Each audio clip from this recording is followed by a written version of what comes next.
Fine, sure.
All right. Good night, everybody. Welcome to Comics Asylum Live. My name is Steve, and I'm Vaughn here here.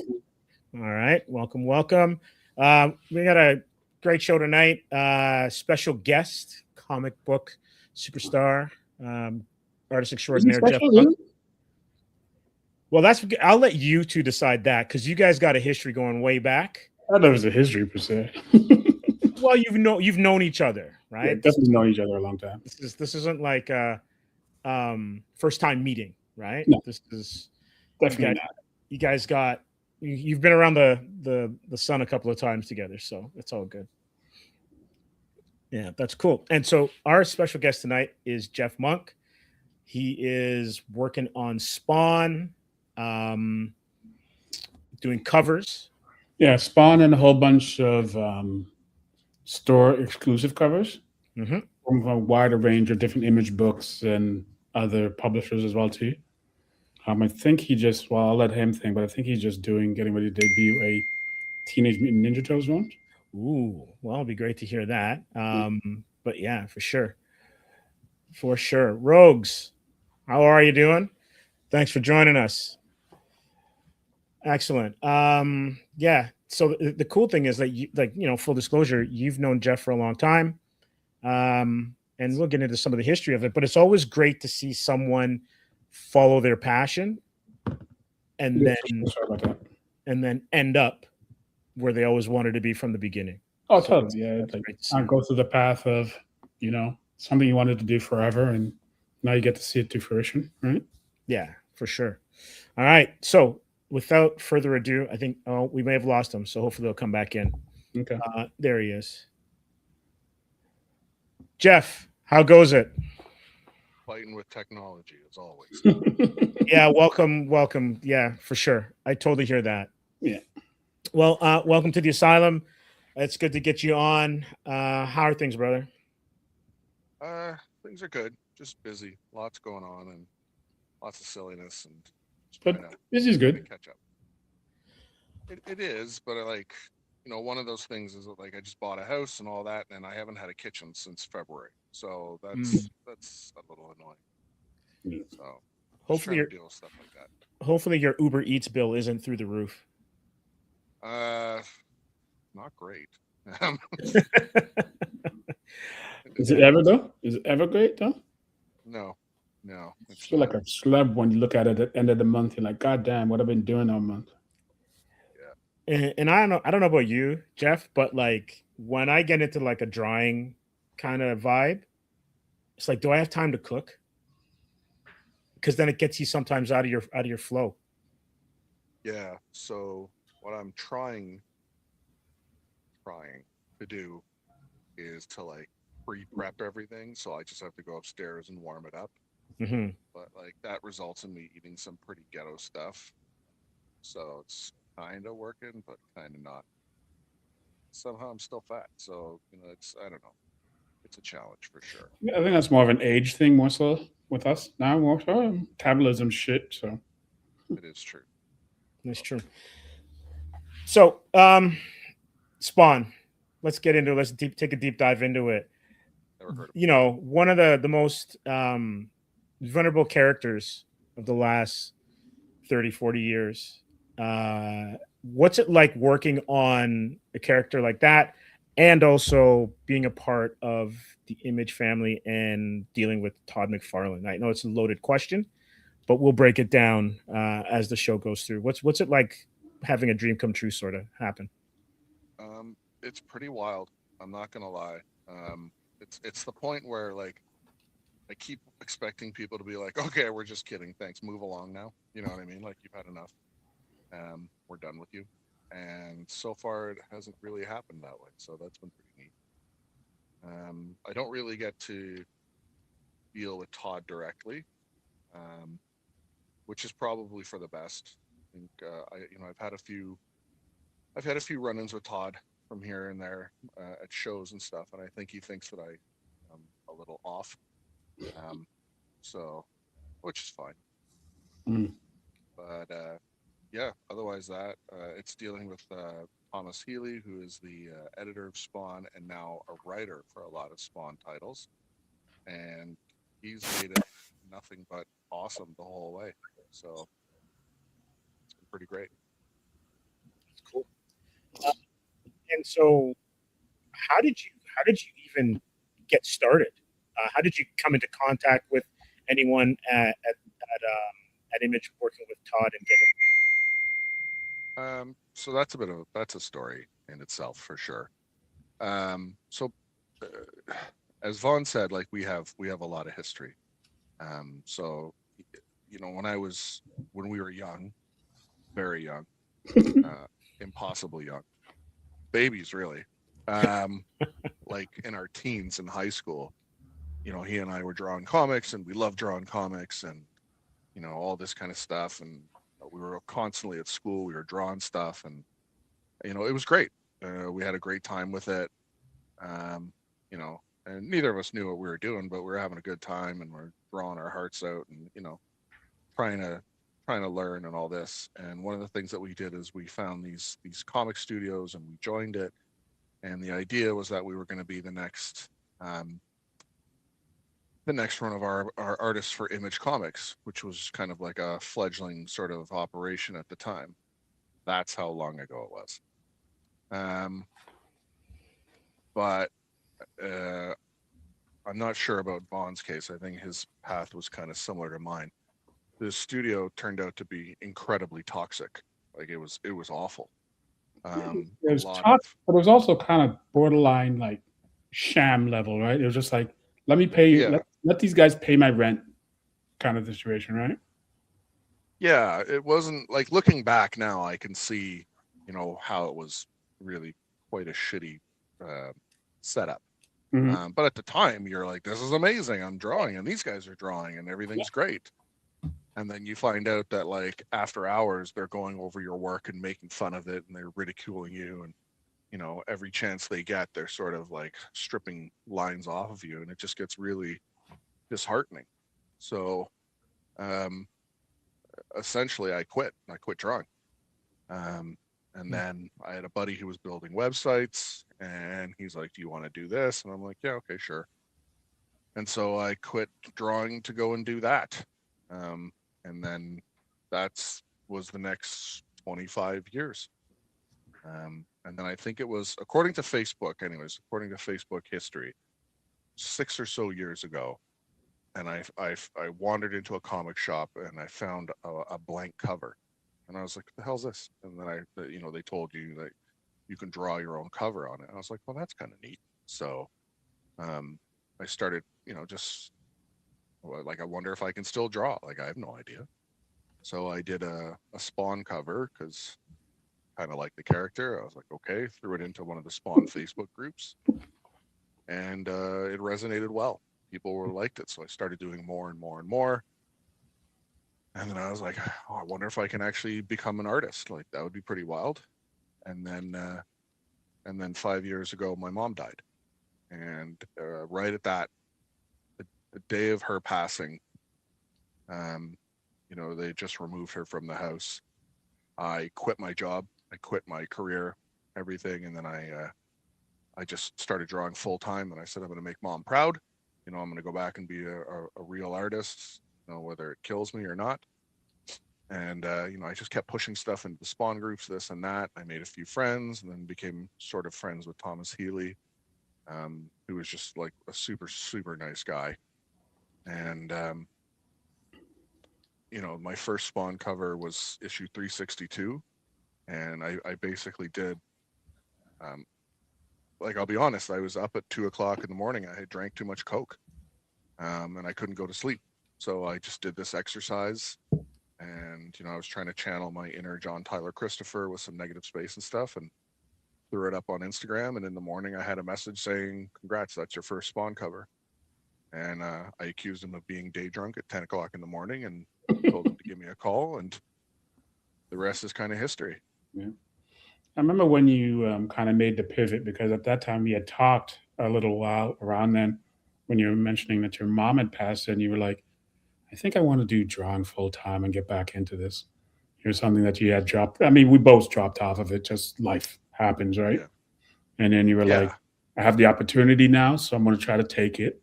I can make this hmm work. I could kind of go 2+ years without having to worry about doing the day job thing for a bit. So let me go hard on it, and you did. yeah. You did that. It was kind of fun. Um, I feel like it was mom's last gift, is to give me that chance to do this, right? Unfortunately, it's a gift with an enormous price tag. Um, but I'm trying to make the best of that situation, and I'm trying to actually become a real comic book artist. And um, it's not quite there yet. I still have a lot to learn, but it's improving. It's getting there. You get So, a chance to do any airbrushing as much anymore these days? Remember, you were pretty big on airbrushing back in the so day. funny enough, the other day I moved the compressor into the house, and the first thing I did was drop it on my foot, and then I yelled at it, and I said, "See, this is why everybody's digital now." And it didn't really make any sort of um, difference. So I have been airbrushing a little bit, um, but I have found that as I'm old and crabby now, my patience for that is very low. Hmm. Um, so having to sit there and clean the airbrush and funnel it through, and then water down the paints to the right consistency, because God Hmm. help you if it's too thick, then you can't have that. Um, so yeah, my patience for that is very little. But I've seen a couple guys. Martin Zavala comes to mind, and he's just crushing it with the airbrush out there. Like, he's just blasting stuff out. And it looks great, Hmm. and I'm like, well, now I want to do that. So because that looks like a lot of fun. Hmm. So I so mean, yeah. with the So stuff that you're doing, it's a little bit more abstract. I think that could work pretty interesting, because now you have another kind of another level of actually like art, like physical art as well too, versus all digital, right?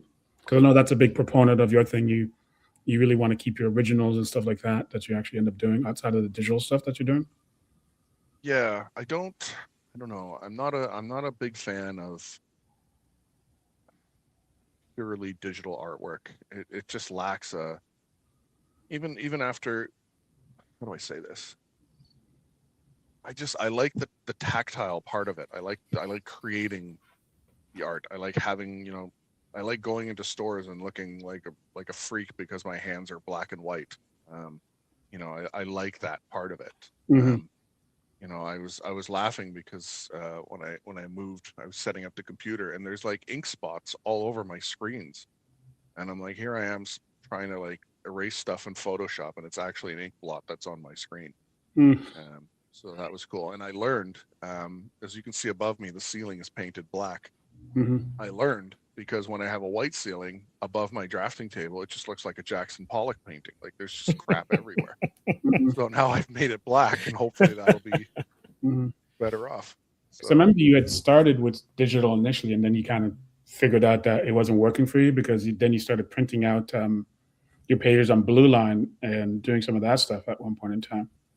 So what I do now is I do a combo of digital, because like you can't, it cannot be argued that digital doesn't have its benefits, because it really does. It makes a lot of things really easy.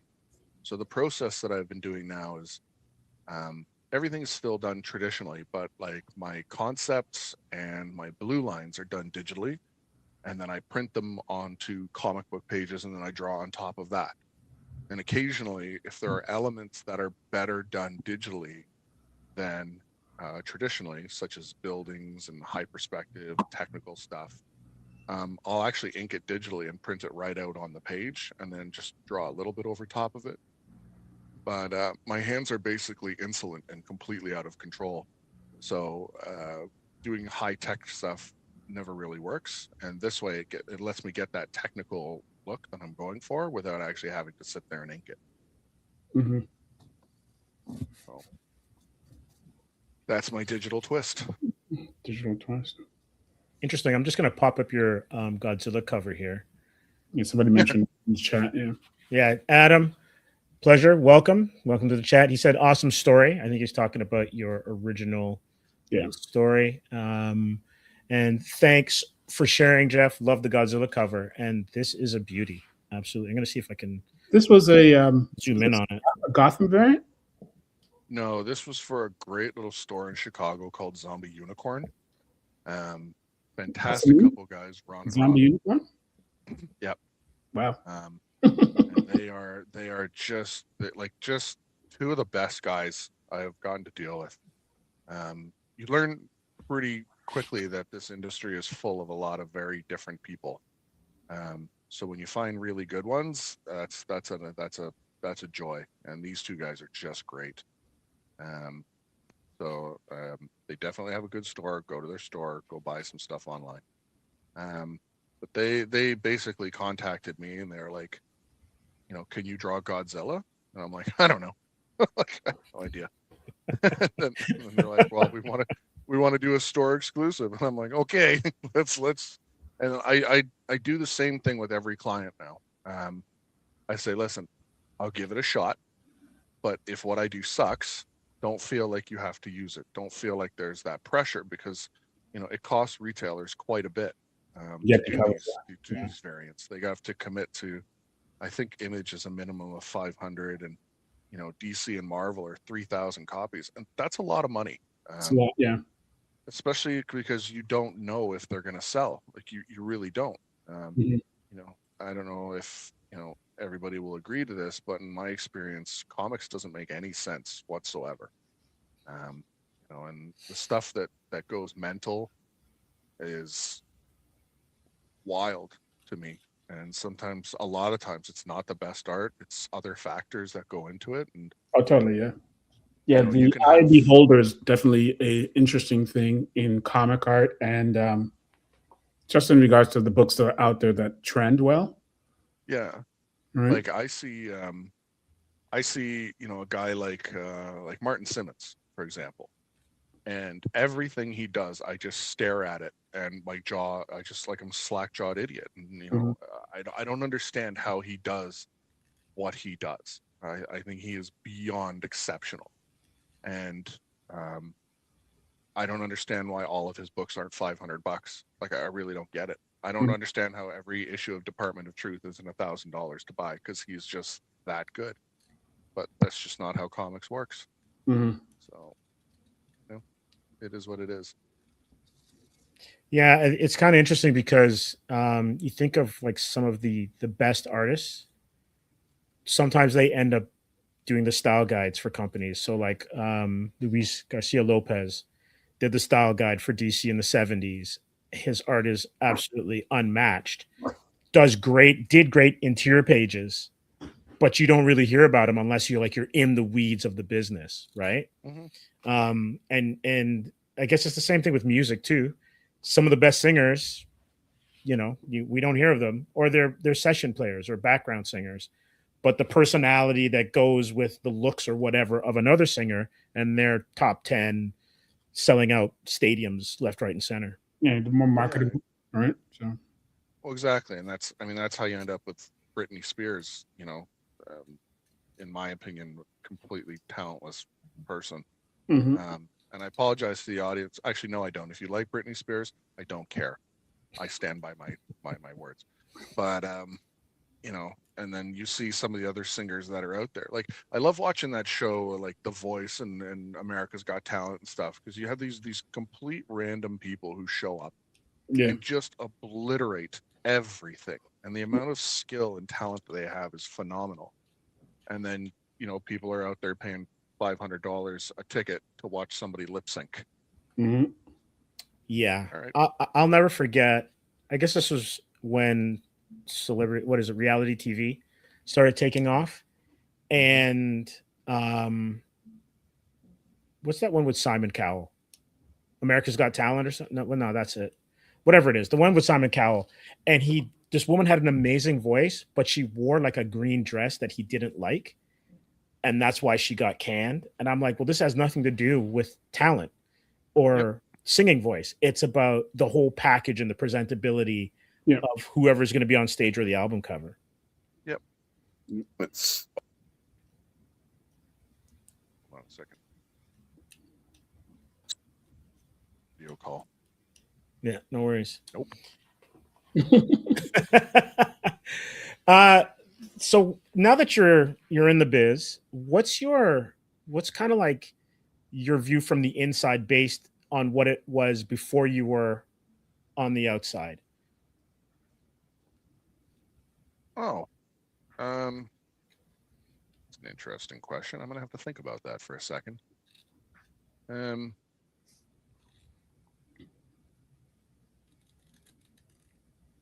surprised at some of the numbers, to be sure. Like I Well, look at on the retailer side, or more on the what people are getting paid side.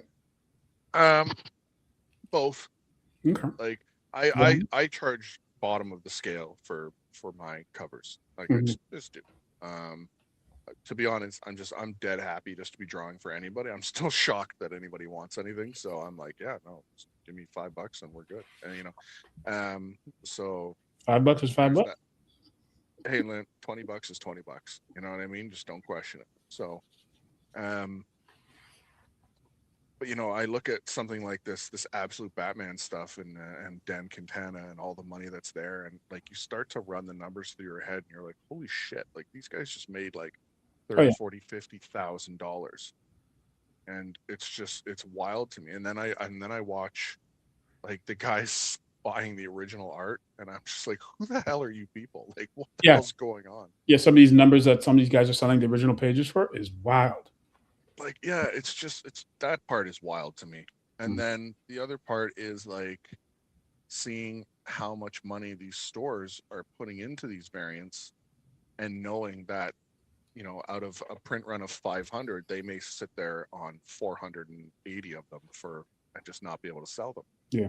And so it's this crazy gamble for these stores, and I'm like, Jesus, that puts a lot of pressure on the artists and everybody else, right? So, if you don't mind my asking, what was the run for? Well, somebody like how many do you ask for your general when you do the variants that you get back? It depends. Some of them I did the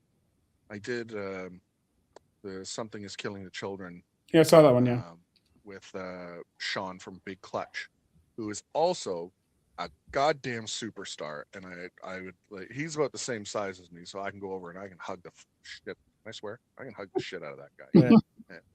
Doesn't bother him in the least. It's great. And with him, I didn't charge to do the covers. I just said, give me some of the books, and then we're good to go. Whole bunch of prompts. Yeah. Well, because I blasted out that cover. See if I can find it. I'm looking for it now. All right. Okay. I blasted out that cover, and then again the Coca-Cola hit, and I did like 4 more versions of it and all that, and I got really excited about it, and I showed it to him, and he was like, "Yeah, I have a good feeling about this." So I was like, "Okay, cool." In order for him to be able to do the covers, because you have to hit a minimum of each, and I wanted to do multiple versions, I didn't want to turn around and be like, okay, well, here's your bill. So I just was like, just give me a bunch of the covers. Yeah, give me a bunch of the books, and then we're good to go. Yeah. And I was super happy with that, because I got to see my name on a title that is goddamn stellar, really. Although I suppose the irony is there was no title on the front of the book because they were virgin covers. But Virgin anyway, Road. So I'm gonna pull up something so you can tell me if I've got the wrong image. so that's one that I did with Comic Book Buy and Sell. That is the wrong book, but that's another one that I did for MegaCon with Comic Book Buy and Sell, and with Greg from I Like Collectibles. So that one was a lot of fun. That's because the we one I did saw. I remember seeing you drawing at the time. Yeah, so they did 3 versions of this one. This is the standard trade, and then they did the virgin glow in the dark, so like all the eyes and mouths glow and the moon glows, and that one looked really neat. Yeah, And this then is a they did banger of a red cover. foil. Mhm. And then there was the red foil one. Obviously, all the blood was foil, and it was just super cool. Mm. I mean, what the effects were, not my drawing. So I really enjoyed doing that one. Here, give me 2 seconds. I'll yank down a giant ass box full of something killing the children books. Oh god. Don't hurt yourself. I like this one. There we go. Yeah. Oh, that one. I remember that one too. Yeah. Hold on a second. Give me 1 second. So this is the foil Oh, version. that's cool. So that's the foil, and then there's also skull version. Oh, So very nice. And this glows in the dark, so that's pretty fun. I like shiny stuff like that. And the foil is obviously shiny as hell. But that was one that I was really excited to do. Turned out, I think, fairly well. You can see all the detail and texture and all this. I had fun drawing the eyes because it's that. And then when I did this one, I had a lot of fun, and I textured everything, did the splatter running through.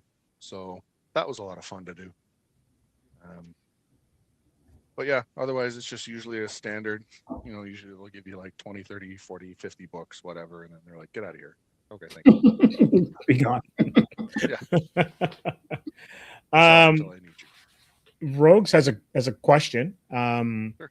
So I'm going to read it out. So my art teacher told me that the comic industry is plagued with gatekeeping. They just hire their friends. Is there any truth to that? Well, that's a complicated question. I've never heard that before. In my experience, what they We will need do is writers, I think. well, they'll hire people that have proven that they can deliver. Mhm. So if you're a guy and you've cracked out 30 covers for them, they're going to keep hiring you as long as you're selling. Yeah. Then they're going to keep hiring you. And so it's harder for newer artists to break in because there's only so many spots. So you need to bring something to the table that's either different or phenomenal. Mhm. One of those two things. Yeah. But I do think, like I can tell you from experience with the Spawn guys, Thomas does he makes a strong effort to bring new artists to the title and show and give them a chance to show their stuff. And I'm one of them. He did it with Jordan Noir. Yeah, I've seen a couple of new artists that they've brought into the fold, into the Spawn universe, that like they've kind of broken in, and they're more mainstream now for sure. Yeah, and it helps, right? Because that acts as a like a catalyst for your career. Because once you can say you've done Spawn, it's really funny how other publishers and even other artists react to that. Like they're like, you've done Spawn? I was like, I know.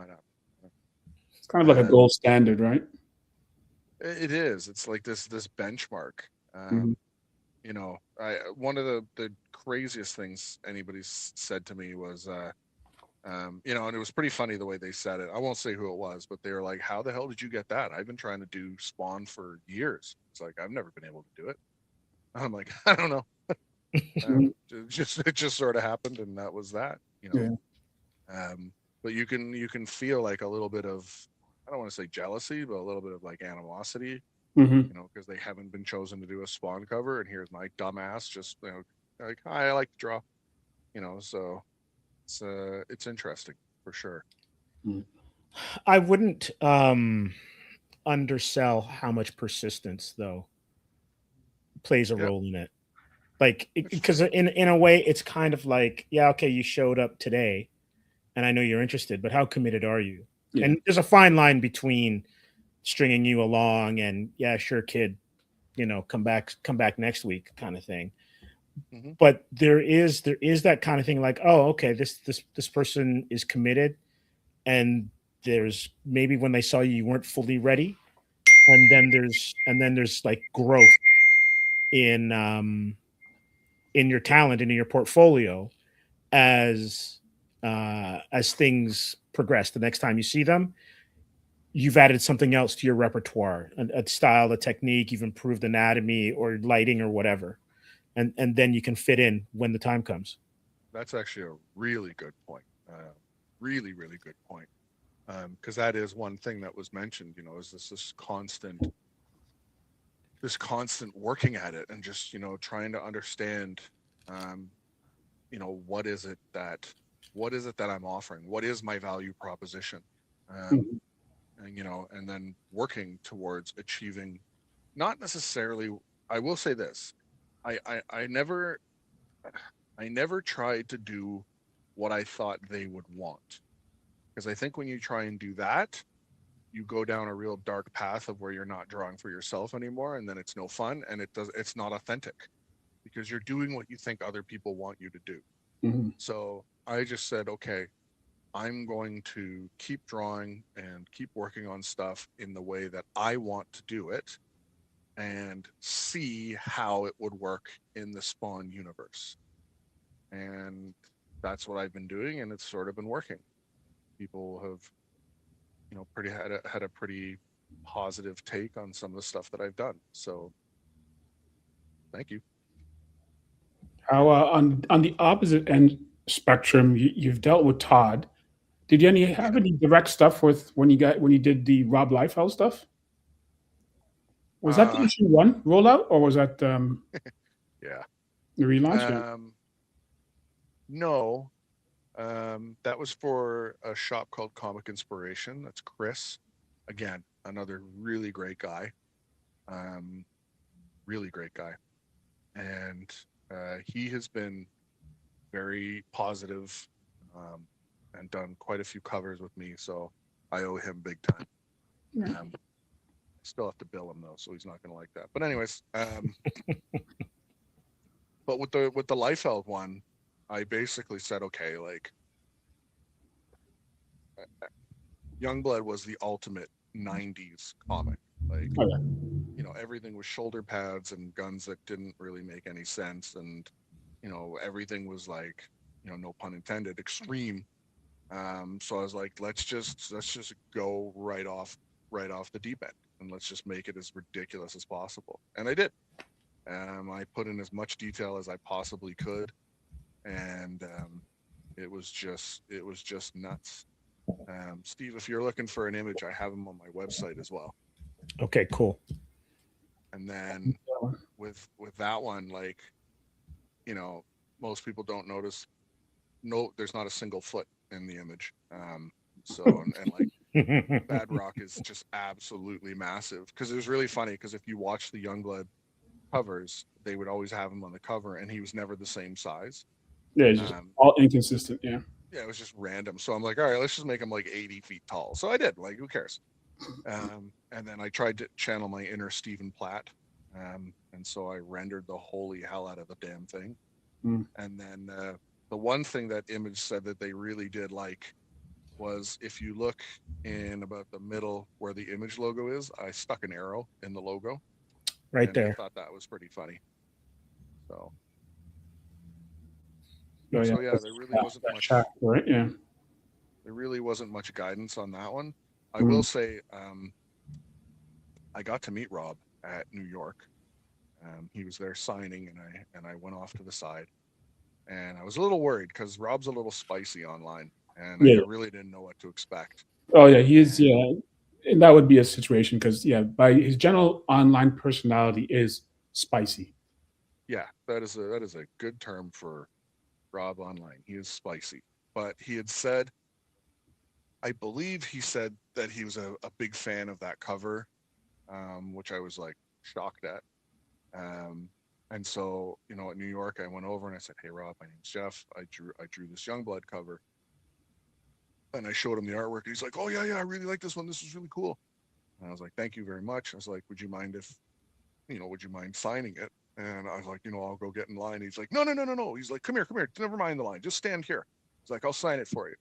And then I stood there for about 25 minutes while he dealt with everybody else in line. It was just like, all right. And then, but he signed it, and he was super friendly, and he couldn't have been any nicer. Hmm. So like that was cool. That was a cool experience. No spicy Rob at all. Yeah, I remember that one. Yeah. And so, how long would a piece like this take you? Um, so you're showing that's the color version there. That wasn't by me. That was colors by Kate. She is absolutely fantastic. The orange version I did. Funny story. The orange version looks like that because I'm colorblind partially, and I can't do multiple colors on a cover. So I usually choose one cover and then just do various tones of it. Drawing a cover like that, I'm actually pretty quick when I draw stuff like that. And so that one was probably 9 hours, maybe 10, because it's actually a double page spread, right? So Right. it's 22 by 17. Um, so yeah, that one took a little while, but still fun. And you're inking all your stuff too, right?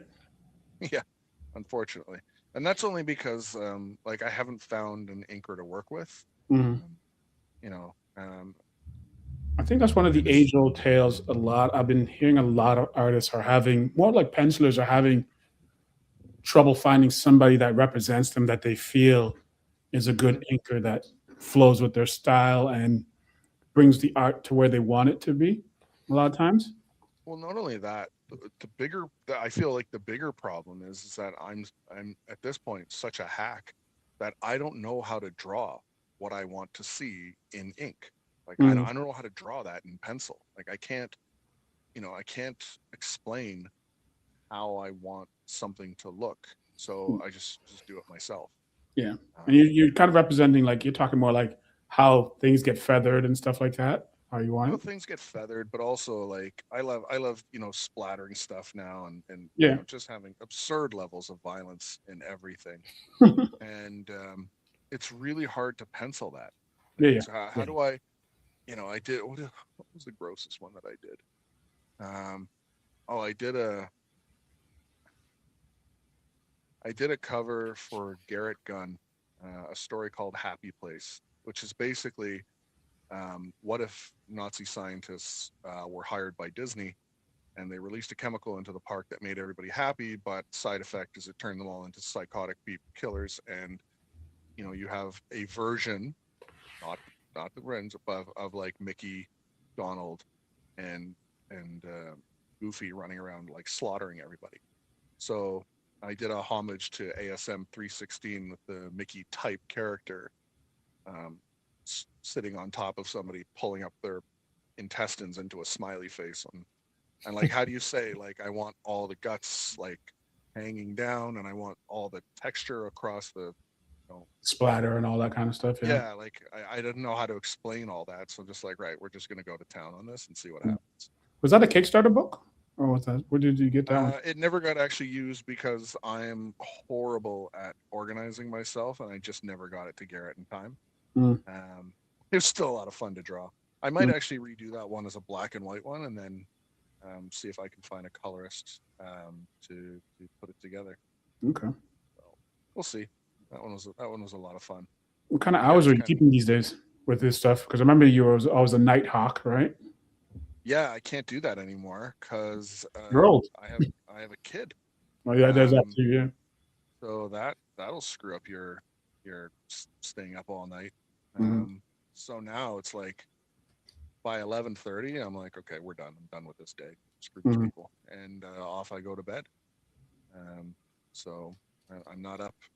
And it was really interesting. I talked to. I don't mean to keep name dropping, but I mean the Please do. truth of it is right now. Um, I got to tell you, the smartest thing that I've done is I've started going to these shows, like bigger shows. and meeting with creators. And it took me a while to do this. Like it really did. Where you take your work up to them and you're like, how do I unshit my artwork? Yeah, that's a great point. It is a scary thing. Like I had a smartwatch on. Joe Quesada was here. And am I allowed to swear or no? Yeah, go ahead, man. Here we go. I walked up to Joe Quesada and I was like, Mr. Quesada, yes. And I was like, I really, I was hoping I could ask you to take a look at my work and maybe give me some hints on how to get better. You know, I'm struggling with, you know, I've got a 25-year gap where I didn't draw, and so I have a lot of weaknesses in my work. I'm hoping you can help me, you know, spot a few and give me some advice. And he's like, yeah, sure. And I was like, but I got to tell you, I got a smartwatch on and my heart rate is 140 and I'm fucking terrified of you, Joe Quesada. And he just starts laughing. And again, the nicest guy, like just the nicest guy. And he gave me some great tips and pointers, and you know, it's been a really good way to grow. So Yeah, I think that's one of the things that an artist, and I think it's no matter what kind of art you're in, you have to be open to being absolutely torn apart. Yeah, the critique, right? Yeah, the critique level. Well, it's a muscle. You got to tear it down to build it back up. And I think when you try to be safe or try to insulate yourself from criticism, you just end up making the same mistakes over and over and over again, and you don't get better. Well, it's funny you mentioned that. So I was at MegaCon, not this year, but last year, and Greg Capullo was there. Greg Capullo's a scary dude. Like he's a scary dude, because he is an absolute master of his craft. Like he is just, you know, I don't know if you guys are following him on Instagram, but like if you look at the stuff he's doing for the Creech, he's 3. I just sit there and I'm like, how the hell do you do that? Like, how are you doing this? Like, what? Yeah. So, and it was the same thing. I went up to him and I'm like, I'm super scared, but like, this is a process I have to do. Can you tell me how to get better? And he's like, yeah. He's like, let's see your work. You know, and I was like, you know, I did a Spawn cover. He's like, oh, you did a Spawn cover. You're doing great. That's awesome. And I was like, okay. So he starts looking through the portfolio and he's like, okay, all right. But this is all covers. He's like, I'm a sequential guy. Where's your sequentials? And I said, well, you know, the sequentials are at the back of the book. You know, it's my second time trying to do sequentials. And he's like, oh no, he's like, I'm sure they're great. He's like, I'm like, so he starts looking through them. He goes, yep, no. And he goes, okay, this is all terrible. So sit down, school's in class, take notes. And I was like, holy shit. And Greg ripped the hell out of him. Like he went to town on everything and he pointed out everything that I was doing wrong. And I walked away from that with more information in 5 minutes than I would have gotten on a year on my own.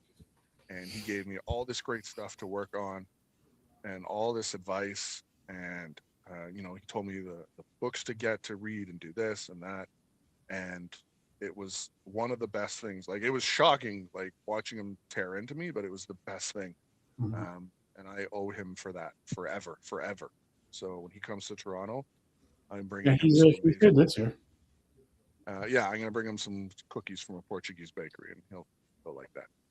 Actually, no, he won't. He's super fit. He's not. He is super fit, and a mean guitar player too.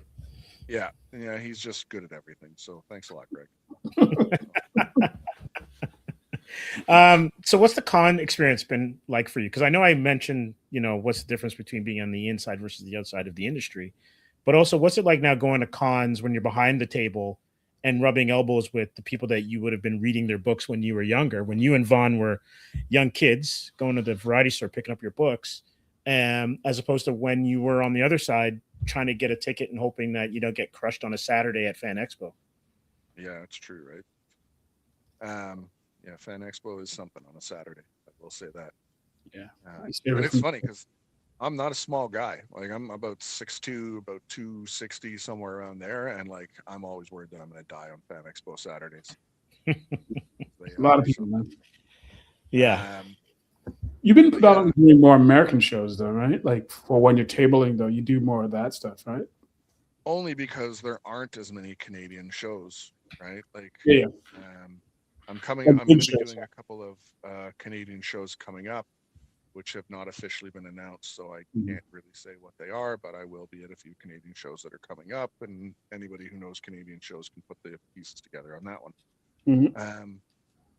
It's been pretty neat. I still feel like a fraud, like as I go talk to these guys. Like I'll tell you a story. Um, so I was at, because I like stories. Um, I was at Calgary Fan Expo, and thankfully, Mr. Kevin Boyd, who runs the Fan Expo things, he was very generous and allowed me to have a table there, and I owe him a lot too. He's been just a really great guy. Yeah, Um, Kevin helps out the art scene quite a bit. oh, he's just such a great. And then he added me on Facebook. I'm like, get out of here! Like we're Yeah. friends. Yeah. Holy cow! And like he's like a super nerd. Like he's watching the movies and he's taking them apart and he's like got his like he's dialed, man. I'm Yeah. like, A huge Bond fan too. Yeah, he used to have a store, right? So years ago. Yeah, on Did he? College Street. Yeah, he used to Yeah. have a store. That's cool. I didn't know that. I think he might even still have some of the inventory from it. I think every once in a while he'll show up at a con to move some of the old inventory that's been in his stock.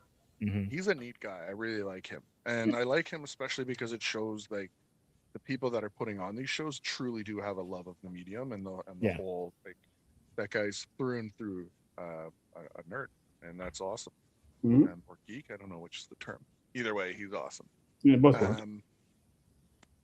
But the strangest experience that I've had was, I was sitting at my table in Calgary, and it was kind of quiet, and I had been trying to go and see Jimmy Palmiotti, because I have an upcoming cover for Deadly Tales of the Gunslinger, and it's a friend of mine named Mark Zovak, and I wanted to get something for him, but Jimmy's Jimmy, so like he was just constantly slammed.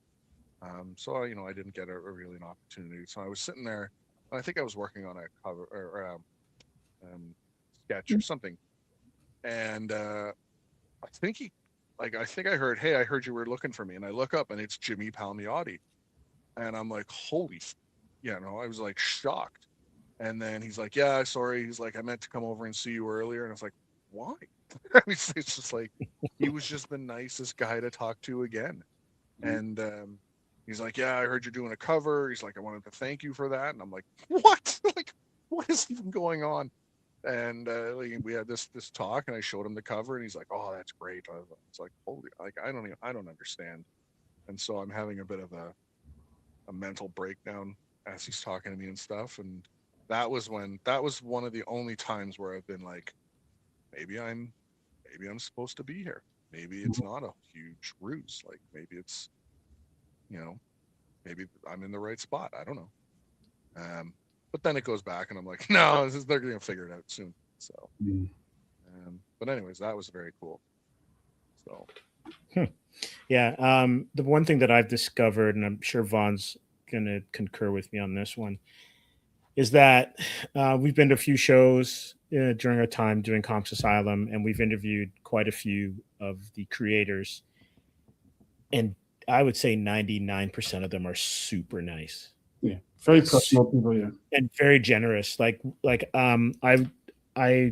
was able to interview Jimmy Palmiotti for a podcast for one of his Kickstarters, and it was amazing that when we had wrapped and we were still talking, the amount of information that he was able to like give me in terms of like how to ink and what to look for, and then also turning me on to like original art pages. That's where you go, right? Like, don't look for a 9.8 anymore. Anyone who's in the audience, buy original art. That's where the money is. And you just talk to creator after creator after creator, and they're just like, yeah, what do you need to know?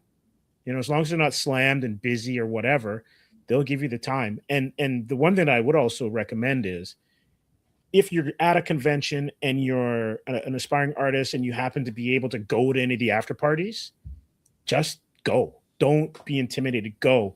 Because once they know you're there and you're just a regular person and you love, the medium and whatever, they will talk to you and share whatever it is that you need to know. Hmm. Yeah. I have been shocked at how friendly and open a lot of these guys just are. Because I don't know. I expected to just get brushed off. You know what I mean? Like just like, yeah, work on your anatomy, work on this, get out of here. Mhm. Here's a candy, get lost. Yeah. But like that's not how it goes. And a lot of these guys are so friendly and so helpful that like you're like I remember when Clayton Crane came to Toronto. Um, it wasn't a typical Clayton Crane show. Like if you see Clayton in the US, like it's a goddamn circus. Like he's got Yeah, like this yeah, double height.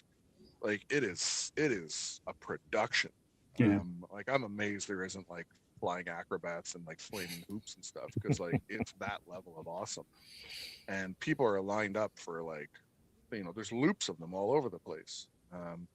But in Toronto, it was much quieter for him. He was at his table and he had his sign. That was it. And he was doing his commissions. And so I was like, whatever. I got nothing to lose.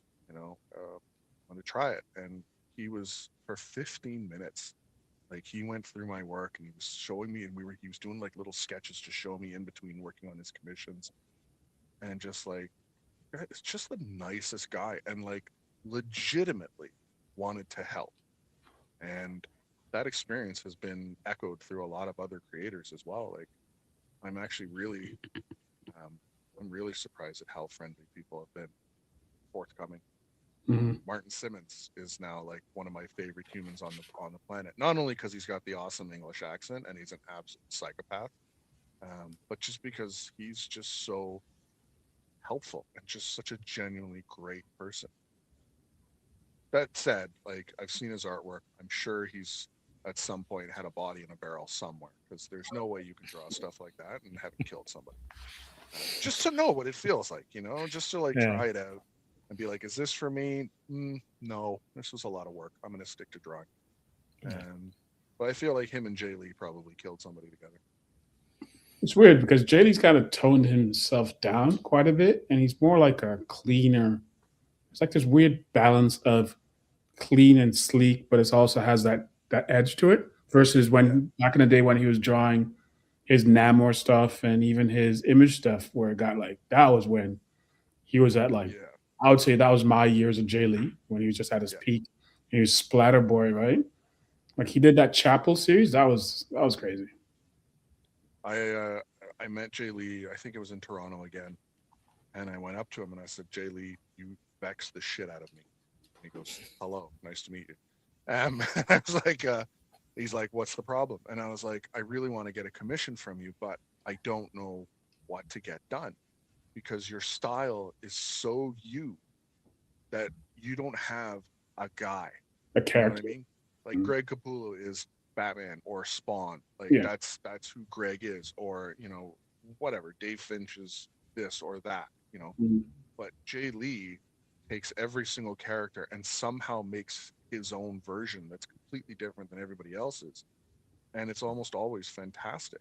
Like, and so I said to him, I was like, I just want a commission from you, but I'm standing here like I don't know what to ask for. And he goes, okay. And I said, you also kind of freaked me out. I was like, not to sound like an asshole, but you strike me as like the kind of guy who like works in the accounting department and drives a 1988 Corolla to work every day, but somehow you've tasted human flesh. Yeah, he's So pretty I was like, bland looking at first. Yeah. yeah, you just freaked me out. I was like, you're kind of a freaky guy. Mm. And he goes, maybe. It's like, okay. Like, that Yeah, was that pretty was bland looking.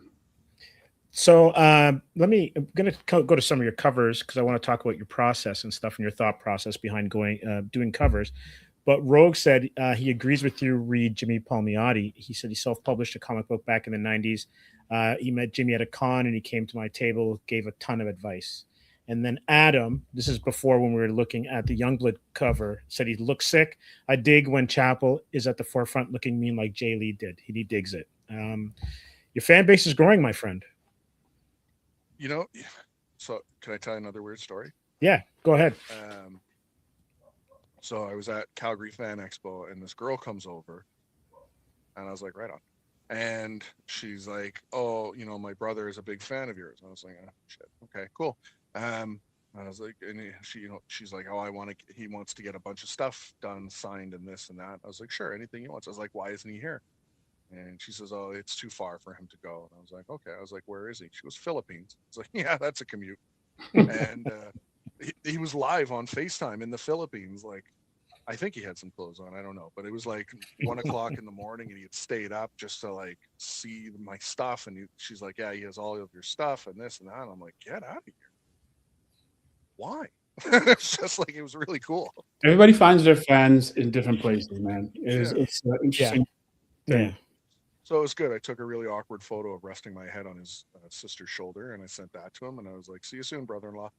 And that was that. So, That's pretty cool.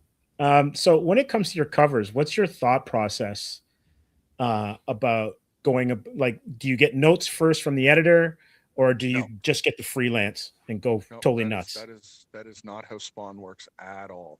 At least for me, and I've been told the majority of the other Spawn artists, there is no direction whatsoever. So Hmm. in my case, because the way that I look at this is I assume with 99% um, conviction that everything I do is not going to be a cover. That Right. it's just me practicing. It's just me trying to learn techniques. It's just me trying to grow as an artist, try new things. For example, the cover that you're showing, 374, if you look at his cape, that's Bob Ross.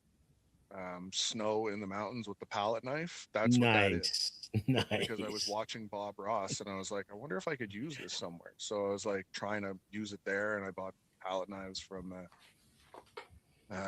Michael's. They're $4. That seemed like a good deal, and that's what this was. And then I had painted a skull previously that I thought was kind of creepy. So, and here's the fun part. So the way that I colored this, if anybody's Photoshop nerd, is I scanned it in because the whole thing was done in black and white. Scanned it in, and I took a photo of a sunset and I put it to color dodge, and then I painted his eyes green. I'm like, okay, we're done, and that was that.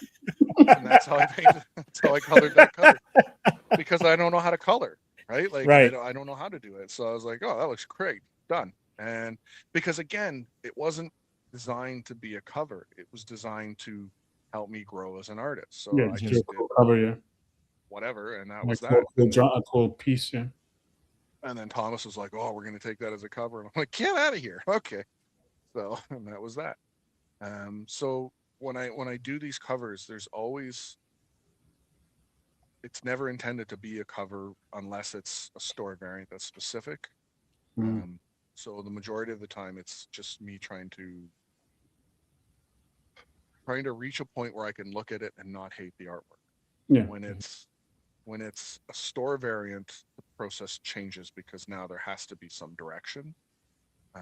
So, I start really lazy, and I sit there with a pencil and a piece of paper, and I just start writing out words about what I want the color to feel like. So, with the Godzilla one, I was like, there has to be destruction, and he has to be epic, and it has to feel large. And at the same time, like I had to write down, there's a history of Godzilla, and Godzilla fans are very passionate, unique people. Mhm. And I say that because I had some guy talk to me for 25 minutes about the color of the fire and the spikes in this movie versus this movie. And I've never seen either of them. So I don't know what the hell he was talking about, but like he was into it, man, and he wasn't going to let me go. So, and he's like, "Well, did you think about the purple for this?" And I was like, "It was definitely purple." So that was that. But now I try and think about mood and atmosphere before I do anything. What I want something to feel like. So I just did two covers for Teenage Mutant Ninja Turtles, and one of them I tried to make it more atmospheric and moody, and then the other one I was like, let's kind of go back to the 90s cartoon, and we'll do a big wraparound battle scene, and try and put as much cool stuff into it as I could. And so that's what I tried there, and then I rendered the absolute hell out of it. So that was a lot of fun. Yeah, I think I saw you did a sneak peek of the Leonardo with the Of suit. Raphael, actually. Was it Raphael? Okay. Yeah. I saw just a sneak preview one that you had up a couple of days ago, I think. Yeah. And so I did that one. I knew what I was trying to achieve. Mm. And the tricky thing and it's funny because I tell this to people at shows, because now I have people asking me for advice on how to draw, and I'm like, I don't think you know what you're doing here. Like, I don't know what I'm doing. I have no idea. Like, I just I take the page and the pen and I let it rip, and I hope to hell that it works out, and then I try and remember the stuff that I've been told and the stuff that I've read, and then Yeah. um, I have found that one thing that's becoming consistent with me is that I'll draw the concepts and then I'll walk away for a day or two, Mhm. and that when I come back, inevitably, in every case, stuff gets changed. Oh, Yeah. totally. Um, Yeah. Yeah. Yeah. so The first pass is never really the best pass, right? yeah, except for my Spawn 370 or 362 cover, which I did Those in are 90 those are happy minutes. accidents where you weren't intending, and generally that's the difference between the assigned work versus when you're just working for yourself and the passion of it all. I think sometimes. Well, that's an interesting point, because that's what a lot of people said was, the reason that cover worked is because you weren't thinking, you were just Mm, doing, you were just just in the doing. moment, feeling, Mhm. fueled by Coca-Cola, the drink, and this is what came out, and there was no thought, there was no nothing else. It was just a pure explosion of intention and technique and whatever else. So I was like, sure, that sounds great. Mm. I think I just got lucky. So, but it is what it is. Either way, it's out there now, and cool. I saw that you had your first. No, I don't know if it was your first, but you had your day. I think we talked before this, but you did some Kickstarter stuff for sequentials for something. Yeah. So that was a oh so there's a great bunch of guys, David and Nate out of Arizona, doing a story called Night of the Chihuahuas, and it's just, yeah, it's everything that you think it is. It's these mutant chihuahuas that are eating a town alive. And they were like, "Do you want to do these sequentials?" And I was like, "I don't know how to do sequentials." And but I was like, "Okay, I'll give it a shot." And what I learned is I don't know how to do sequentials, so that was a lot of fun to learn. And that sequentials are an entirely different beast. Yeah. Um, and that working with a writer is really hard. Um, and that all the writers are different. Like, I love the way Todd McFarlane does scripts, because it's like three sentences and that's it. And he's like, go do what you're gonna do, go do however you picture it. And I was like, really? Okay. And I remember, like, I did one practice script for them, and it's a kid walking into town, and it's Christmas time, and he's cold, and there's a tree lighting ceremony, but there's two guys following him from behind. And I was like, okay. So I drew that, and then they're like, yeah, he follows him through, and then they take machine guns out of their coats and they start shooting. They're like, all right. And then the next page is like double page spread, maximum carnage. I'm like, okay. And that was that was the whole script. Like, that was just how Todd writes. And I was like, this is fantastic. Um, Whereas some of the other guys that I've been looking at, it's like, page one, panel one, coming down from 3/4 at 3 o'clock. The Yeah. time is 7:42 in the afternoon. I was like, oh my God, really? Like, there's only three forks on the table, not four, even though there's four settings. And I'm like, dude, you got to stop. You got to stop. Mm. And so I didn't enjoy that. Yeah. But yeah, that's the book. Yeah. We got Night of the Chihuahuas up here. I think I have a copy of this. I think I might have the first one. I'm not too Pork, sure. Now. Pork Chop Express. Yeah, great guys. And Um, here are your sequentials. yeah, they're not. They're rough. Um, and it just, but it was really it was a great experience, because it really highlighted how weak my sequential work is, um, and how much I really have to work on things. So, like, I had a good time with that. Um, yeah, it taught me a lot. It was Mm. a really good learning experience. So now I'm working on sequentials for Fan Expo Canada, and they are a lot different than the stuff that I've done before.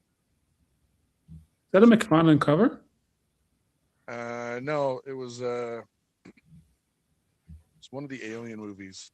I think it was Alien Covenant, which is, by the way, a horrifically shitty movie. But it just had like half the alien's head, and then it said "run" underneath it. So like, Yeah, no, you can do it yeah, I saw that. The one underneath it. I was looking for the one that had the signature. Oh, I think that was that's Shelby Robertson. Yeah, doing, Shelby Robertson, and it's after McFarlane. Okay, Yeah, that's what after threw me off here. Yeah. Yep. So that wasn't. Okay. So, Yeah, and I was about to say that. That would have been a crazy get. yeah, I did that cover, and then they have a character named Johnny, and he's basically a homicidal rapist cowboy. And so I did another cover for them after H.R. Geiger. Can't remember the name, but it's where there's like the circle and then the skull is in it. Instead, I replaced it with Johnny with a big handlebar mustache. So that was kind of fun. So, anyways. So I know you're mad busy doing all the work, but what are you watching? Is there anything that you watch for inspiration? Is there a movie that you're like, okay, I'm going to put this on loop in the background, or anything that you're totally digesting right now for inspiration? Well, see, now that is a question right there.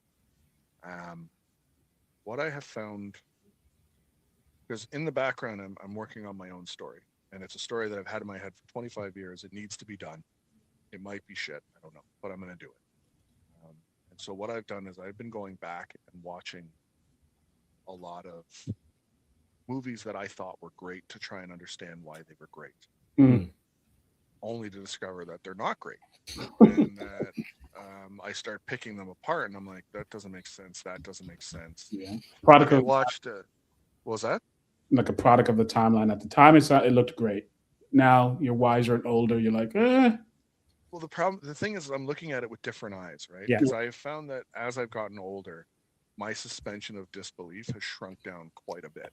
Oh, mine's gone. If something is really stupid, like Alien Covenant is perhaps one of the dumbest goddamn movies I've watched in the longest time. Prometheus, all of the sequels. Alien 3 had its moments where it was like good, but then that CGI, Jesus Christ. Yeah. That was the worst thing I've ever seen.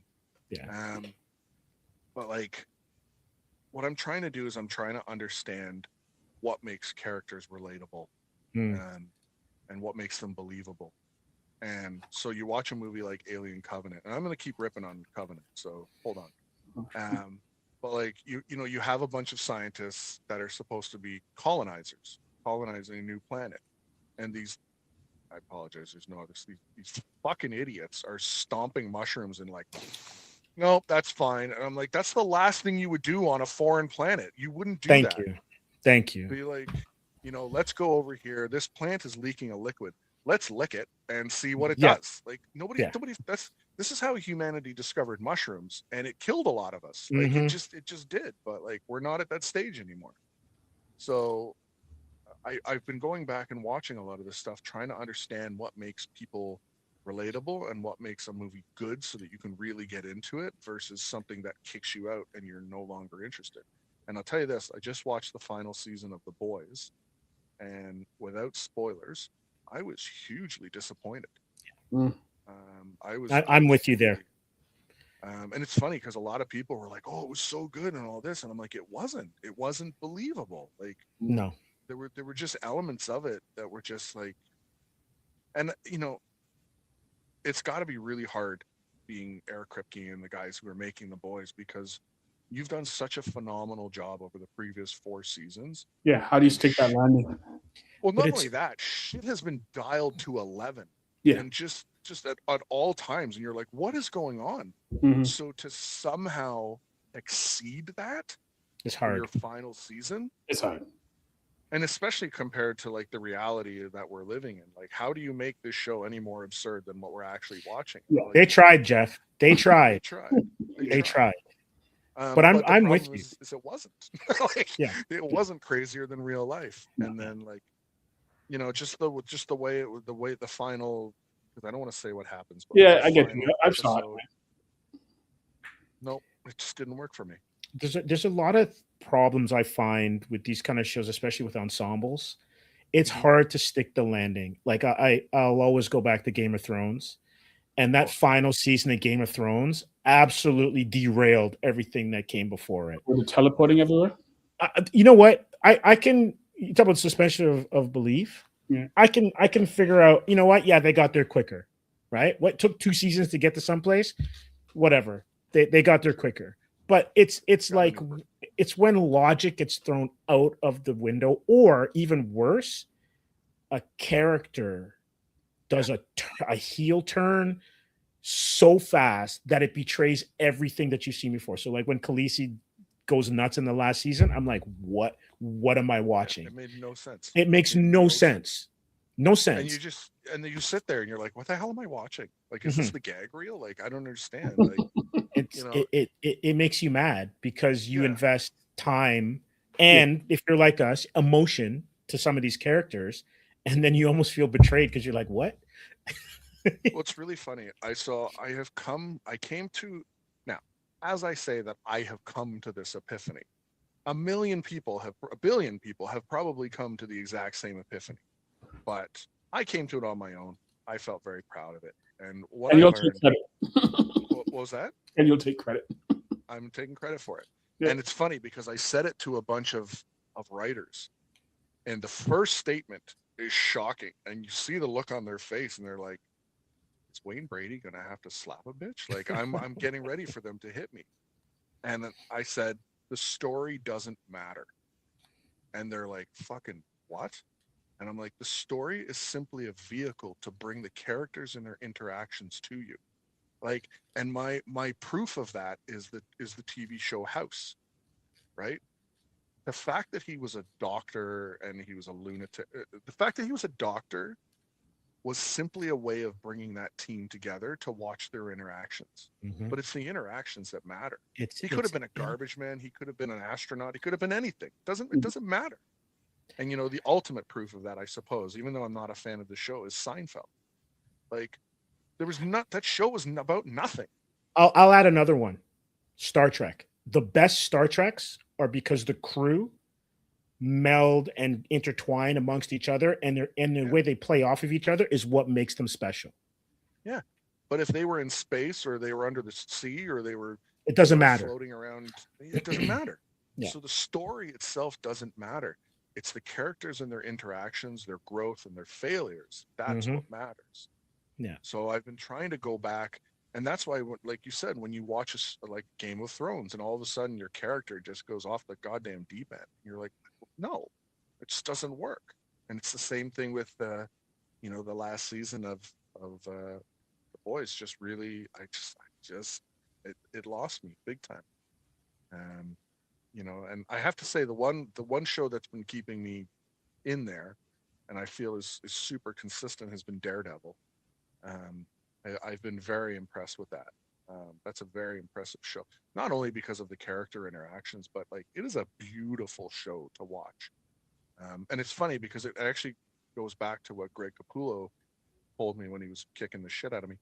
And he's like, and it's funny because I didn't understand his his comment at the time. And it's funny because I then went to Brian again. I don't mean to sound like a name dropping asshole, but this is just how it happened. Um, I went to After Greg Capullo. I talked to Brian Azzarello, who was also at the Mhm. show, and I told him something that Greg said, but I had paraphrased it in the way that I understood it, and what I understood was wrong. And what I thought Greg was saying was that everything had to be dialed to 11 all the time. And I was like, in my head, I was like, that doesn't make sense. You got to have the quiet moments as well. And I told Mhm. Brian Azzarello like that, and his whole head went red, and he went fucking nuclear. And he's like, no, that's wrong. It's good. And he's like, he's not a big guy, and he's just ranting. And I was like, I'm scared. And then he's like, God damn it. He takes his book. He's like, go read this. And he signs it and shoves it in my hand. And I was like, all right, cool. But what Greg was saying, as I went back to understand it after I read think it's the 4 C's or the 5 C's of cinematography. It's that every panel should be beautiful. It should be able to stand on its own. Mm-hmm. Should be able to take any panel, and I mean the fact that they're ripping off Todd McFarlane's old panels and printing them as covers is, I guess, proof of that. And that's what Daredevil is like. As you go through it, like you can pause it at almost any time, and you're like, "That's beautiful." Like it's Daredevil's having a piss on a tree, and you're like, "The lighting is phenomenal." Like he didn't know it was a tree because he's blind, but whatever. It's amazing. So that's what I'm trying to understand. So that's why I keep watching Daredevil. That was a bit of a rant. Sorry about that. No, it's a good rant. It's a good rant. And I think too that like if you love comics, watch movies. If you love movies, read comics. Play video games. Just know what, and like watch manga, read anime. Well, flip that. Read manga, watch anime. And take the source and what the beauty is of the storytelling, and then incorporate it to whatever you're doing, right? Because also what happens sometimes too is you get stuck in a time. So if you're always reading or only reading something from 1993 or 1986 or 1979, your work's going to look like it's from 1979, and we're in a totally different time, right? So even if you don't like certain things, watch Arcane just for the beauty of it, the beauty of the character design, the animation, just how beautiful it is, the color palette, right? And say, okay, so how do I take some of that stuff and incorporate it into my work? And it doesn't mean that you're then going to ape it, but you want to get that feel, that energy, that's so you're current as well too. It's funny that you say stuff like that, because like I watched The Matrix the other night, because I will fight to my death saying that is the greatest movie ever made, and anybody else that says no, we're fighting. But anyways, and you're talking about the color grading, and one of the things in The Matrix is every time they're in the Matrix, everything is tinted green. Yeah. And a lot of people didn't catch it at first. I didn't catch it at first because but you're colorblind, so you would miss it. Well, yeah, everything just kind of looked monotone to me, but it was still nice. I thought it was very pretty. Right. But it's funny because if you go back to my favorite, how do I say this? My favorite series of all time, favorite comic is Dark Knight Returns. And if you go back and you look at some of the colors that they were using in that book, they're doing the same thing. So this is not a new concept. Like, this is not something like fresh out of their, like, oh, if it's dangerous, let's make it red. Like, that's not how this goes. They've been doing this for a while, but just learning all this stuff. And then it's funny because you were saying, like, if you like comics, watch movies. The comic book that got me into comics was X-Men 242 by Mark Silvestri. And to this day, when I'm having a day, I'll go back and read it. I buy copies of it. Every time I see it, I'll buy a copy of it. 242? Yeah. I bought a copy of it simply because when they stapled it in the middle of the cover, and it was impossible to read. I thought, this is the shittiest copy of all time. But I have a framed copy of it that has been my original copy. It is beaten to shit. It is signed by Chris Claremont and Silvestri in a frame on my wall. Oh, wow. Because that is the first book I ever read where it played out as a movie. Like, I could see everything about how, the scene shifted from here to here. And it was like reading a movie. And it was wild to me. And that's what got me into wanting to draw comics. I haven't read this book in a while. I got to crack this open. It's in my collection. It's so good. It's funny because, like, Chris Claremont is very much a soap opera kind of writer. Yeah, he is. So, yeah. like, there's a couple of moments where you read it and you're like, oh my God. Okay. And he jumps around a lot, right? So, yeah. Like, scene to scene, he's definitely a scene chewer, like, when he writes. Yeah, but like the stuff that Silvestri did in here, I'm like, it couldn't be any better. Like, it really couldn't. Yeah. So, like, that's my favorite book. And then I went back, bought all the other ones, and I read them. Yeah. His run from I think he started in like 216 or something like that. He ran all the way up to like just before 230 something. Like, he had a good run on there. Silvestri's run was kind of my X-Men run that got me going as well too. Did I ever tell you about the time I met Silvestri? This was like 25 years ago in Niagara Falls Comic Con. So, as I mentioned, I'm about. I wonder if it's the same one. Vaughn, that we interviewed him. Maybe it wasn't 25 years ago, but it's been That's a while. that's what you think. It's been a while. So- That'd be at least like what, 2009, 2010, something like Maybe. Yeah. It's been a while. So I was looking for Silvestri at this show forever to sign my books, and like I was really excited, and I couldn't find him. Yeah. And the thing is Mark Silvestri's very tall. He's like Yeah, 6'7", he's big. 6'. Like, you think Jeff is big? Silvestri's just as Yeah. big.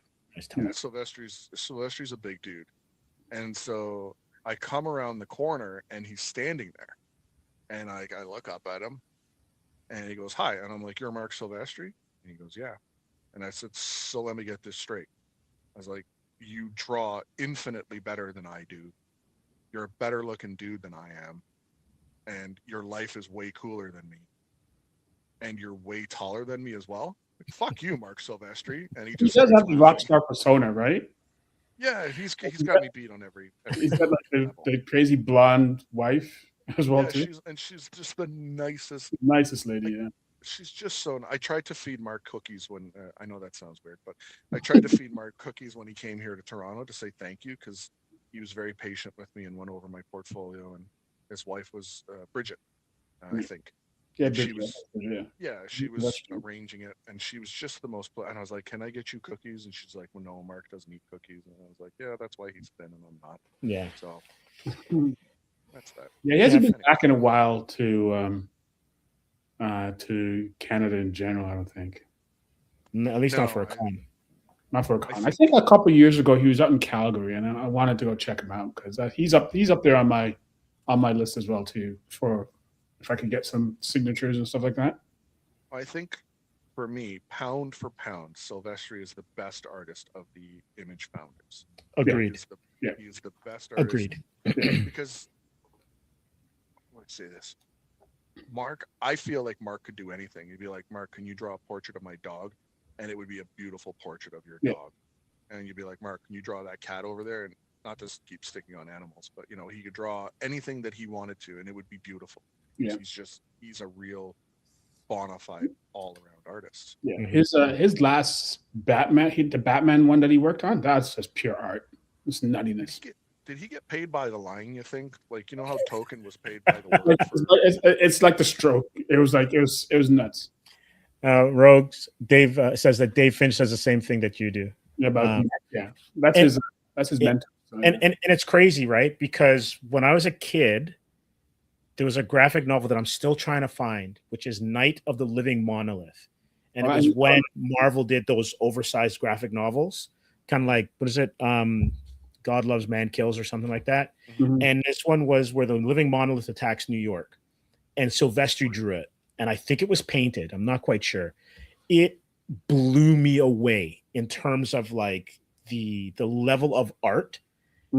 He is like Silvestri is just unbelievable. And I will argue, I'm probably going to have people fight me. He's the best Wolverine artist. Oh, by far. On the planet. Oh, by far.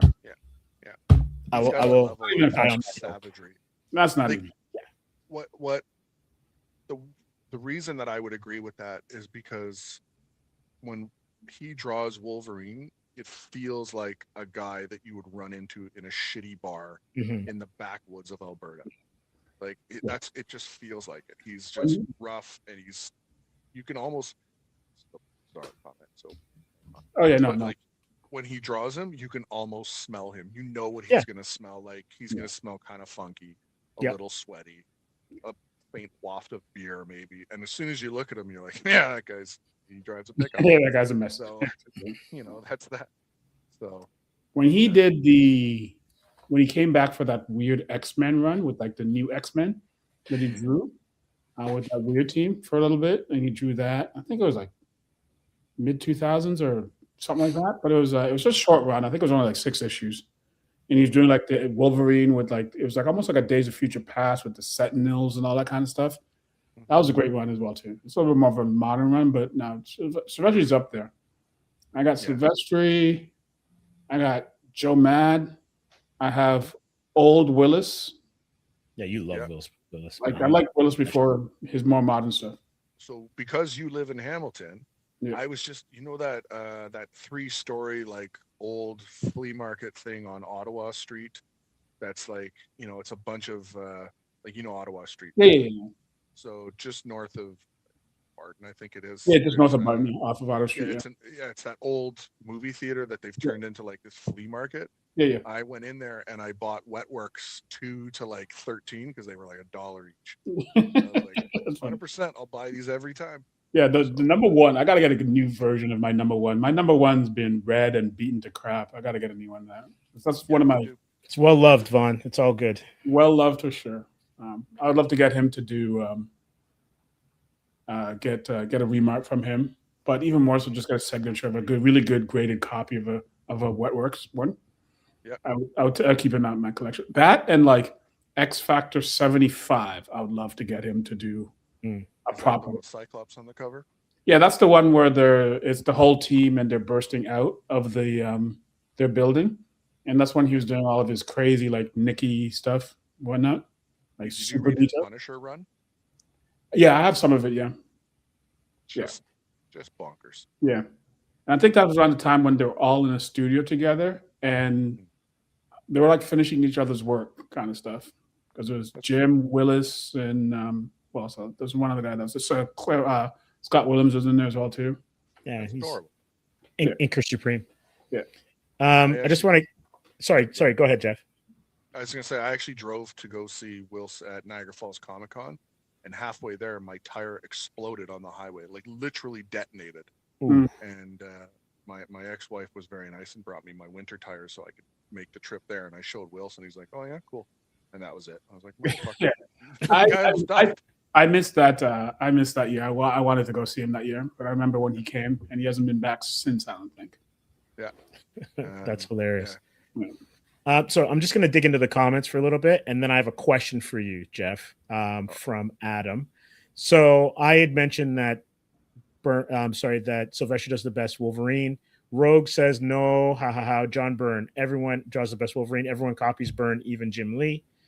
He says that he's an older guy and he stopped collecting comics for a bit when Silvestri came on board. Rogues, you missed a good time. Silvestri was amazing. And then Adam says, definitely been checking out old Top Cow stuff, Dollar Bin Gems, and his rendering is just bonkers now. Absolutely. So I don't know if you can answer this. What I find really weird about Silvestri, though, is if you look at his work, he doesn't use black. No. He has no solid feels of black ever. No. And I really want to ask him about that. Because I find that very strange. Because he's fine to do it. Yeah. Right. Yeah. Transition to like half tones, sketch kind of things now. Yeah, it's really it's an interesting technique. Yeah. I noticed that when he did the Hulk, when he moved to do the Hulk, I think he did it for like 6 issues or whatever. Yeah. His rendering and his style became even looser than normal. Mm-hmm. And that's when he kind of stopped using blacks. Yeah. Yeah, he was doing some of that in his Darkness run, but he jumped off of that pretty fast. Mm-hmm.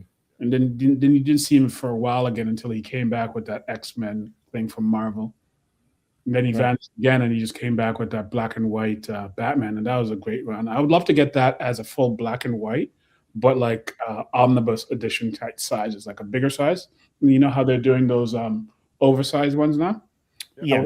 I would love that, but in black and white, just his raw pencils. Because I remember when he started he posted like 4 years before he even finished the book that he was working on that Batman stuff, and people are like, Jesus Christ, when is this coming out? And then we never saw it for a while. He posted that small shot of the train.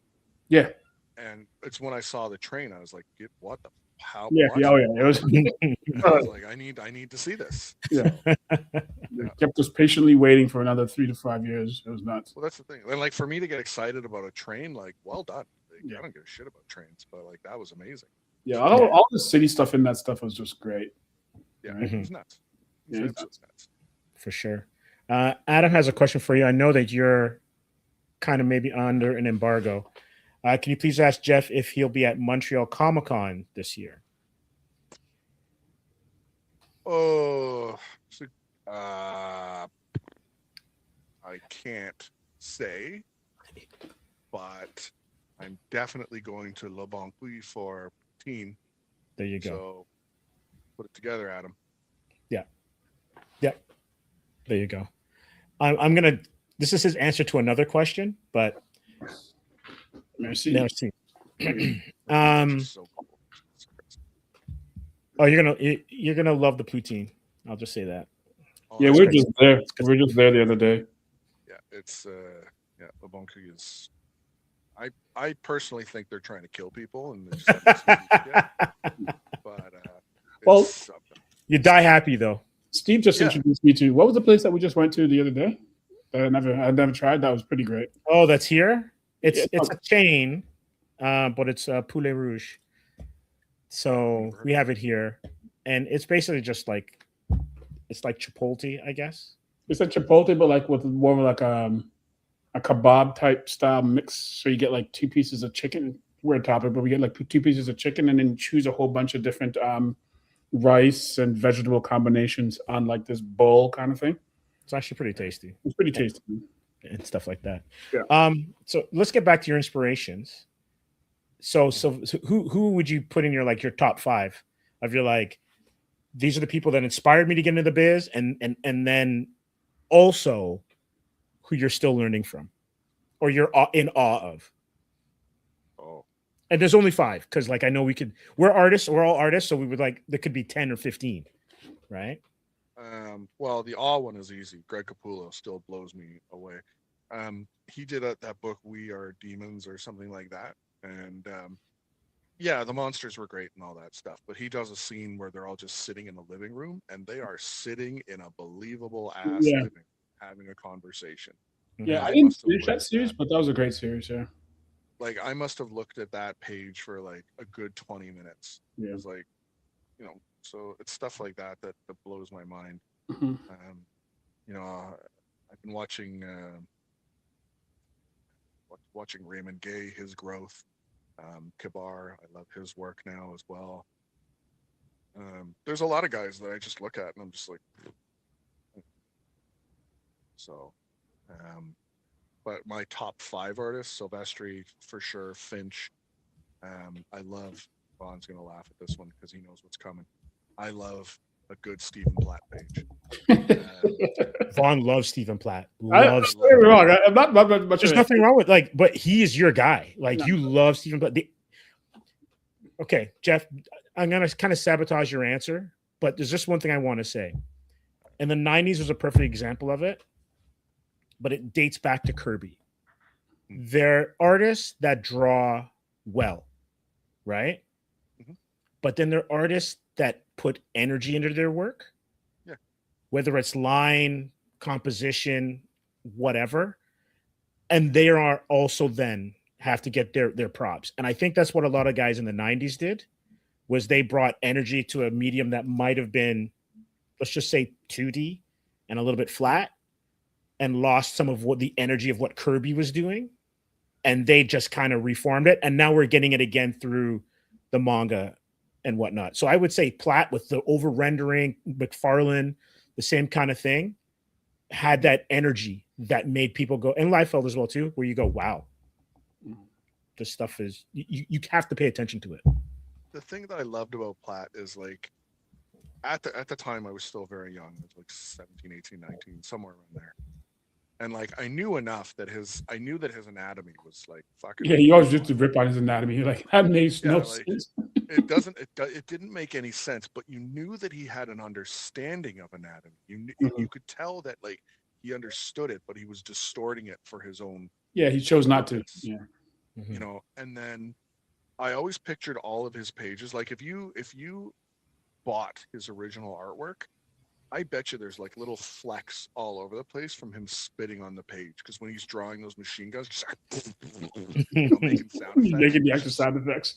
There's just spit everywhere. And I love that idea. Like I love the idea that this guy's so just out of his goddamn mind. And he's just like, this is what I'm doing.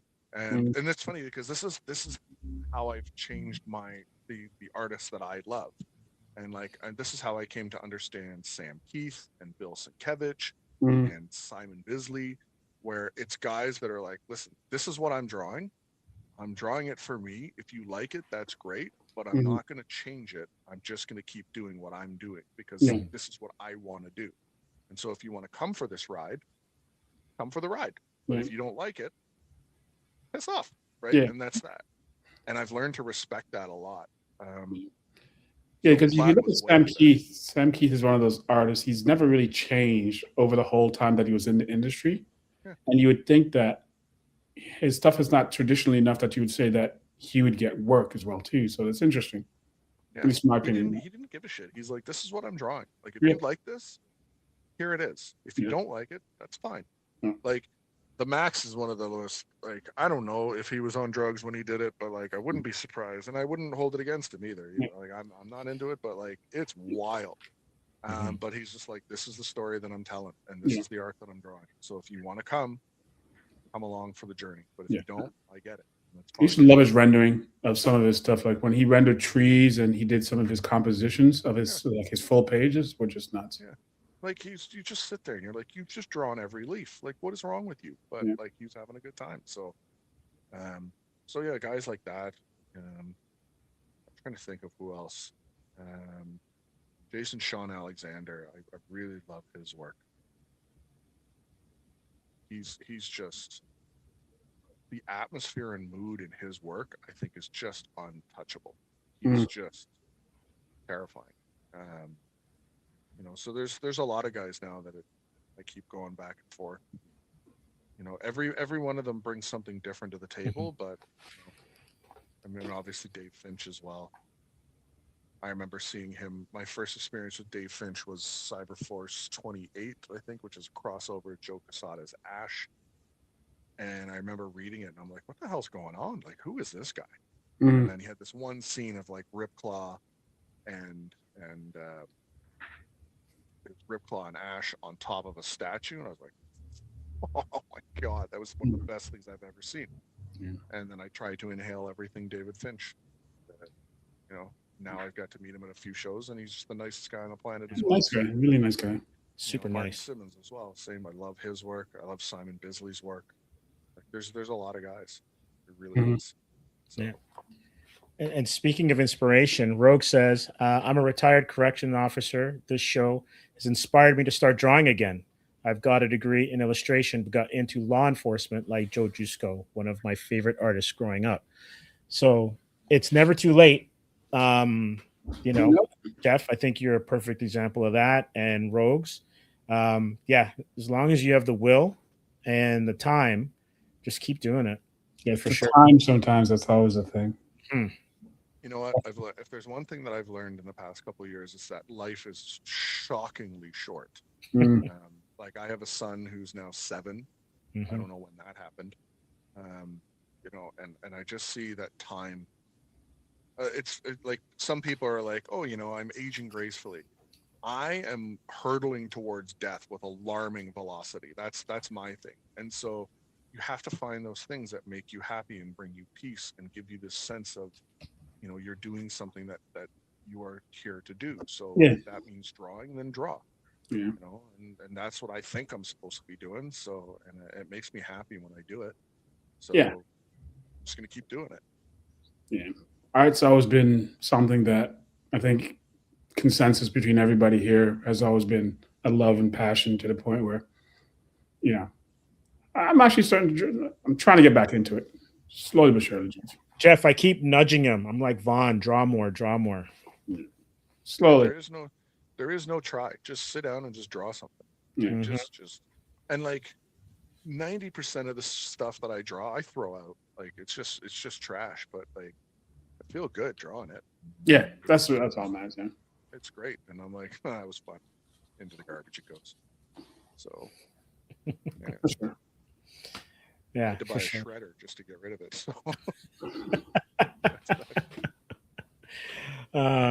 So What are your next steps? What, like, you say you want to do sequentials, and you have the one that you're working on. Is there Yeah. and you said there's that story that you have to be told. That has to be told. Is there something or a spot down the line where you'd like to do your own book, writing and drawing on the regular? Yep. So this is either gonna sound prophetic or loopy, one of the two. Some people, it's gonna go either way. So I'm not a religious person or a spiritual person. I don't believe in astrology or any of that stuff. But I do believe that people are given something when they're born, and they need to find that thing. Now, that could mean that your personality means that you are the greatest garbage man that block of people has ever seen. And because of the way that you do your job, you affect those people every day, and you start their day off well. You make sure everything, like, you can be a barista or an Uber driver or an architect or whatever. But this is the gift that you've been given. And like, you look at somebody like Michael Jordan, that guy was born to be a basketball player. Like, he just was like that, and he's lucky that he found that. Not everybody finds that gift. Now, I by no means think that I'm ever going to be one of the greatest artists in comics. There's not even close. But like, I think that this is what I was born to do. I think this is where everything in my life has led me. And even though my path went astray, I'm now on this course correction, not only for myself, but also to show my son that you have a path in life. Don't let anybody knock you off it. Like, go in the direction, and like, you're going to be challenged, and you should be challenged. But it's up to you to overcome those challenges and continue on that path. And so that's where you're supposed to be. And so I've had a story in my head for 25 years, and it's obviously it's changed over the years, and things have, you know happened that have affected it. But like, again, not to get all weirdly spiritual or anything, but I look at the things that have happened in my life, especially over the last 5 years, and I think it's time. So, I'm gonna do this. I'm gonna do this story that's my own, and I'm gonna put it out there, and it might be complete shit. Like, it really might be. There's a high chance that it's gonna be complete shit. Um, but I'm gonna do it, and it's gonna go out there. And I have another project that I'm trying to pitch to the McFarlane guys, but they don't take pitches, so I kind of have to force it on them. And we're gonna see. And I'm continuing to do more covers for people and stuff. But my goal is to eventually do that story. And the one, um, I guess, comforting thing is that I've gotten a few people to sign NDAs, and I've told them about the stories, and the feedback has been very good. And they're actually shocked at the concept, and they're like, that could really be something. And I'm like, yeah, it could be. It might not. It might be shit, but like, I think it's got the potential, and it's going to allow me to play to my strengths. It's going to be horrifically violent. Like, the first guy in the story dies because his collarbone is ripped out and he gets stabbed in the eye with it. Like, that's how that guy's going to go. And like, um, I've learned that, like, as you go through life, um, take notes and figure out how to apply it. Like, all of us sit there and doom scroll on Facebook and Instagram and all this, and now it's again, it's probably, what do you call it, apophenia, where I'm taking random data points and then stringing them into my own conclusion. But it's interesting that a lot of the stuff that comes up on my feed is now stuff that I can apply to this story that I want to do. And it's just the most random and bizarre stuff, and there's really no reason that I should ever see it, but it does become a perfect fit for For your what I'm story. doing. Like, I gotta.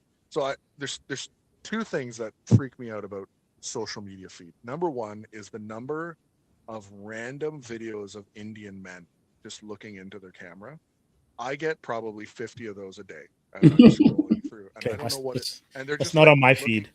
They're Yeah. just like looking into the camera, and there's music, and they don't say anything, they don't do anything, and then it just goes to the next video, and I'm like, what just happened? Like, I don't know, I don't know what just happened.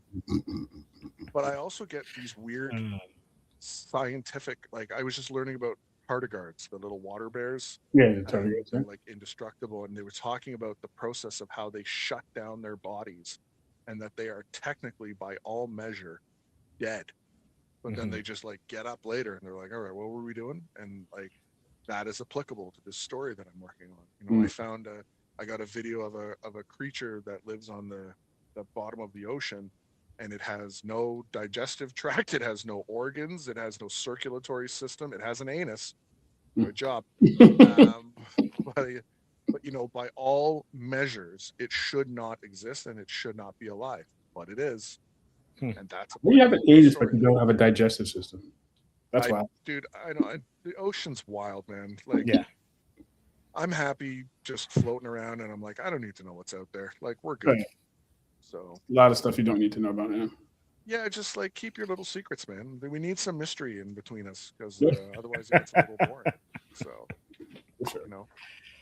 Yeah. but yeah, so it's been interesting, and I keep seeing, and again, might be apophenia, but it's just all these little things that just keep coming together and like pushing me to go forward. And I'm like, okay, this needs to be done.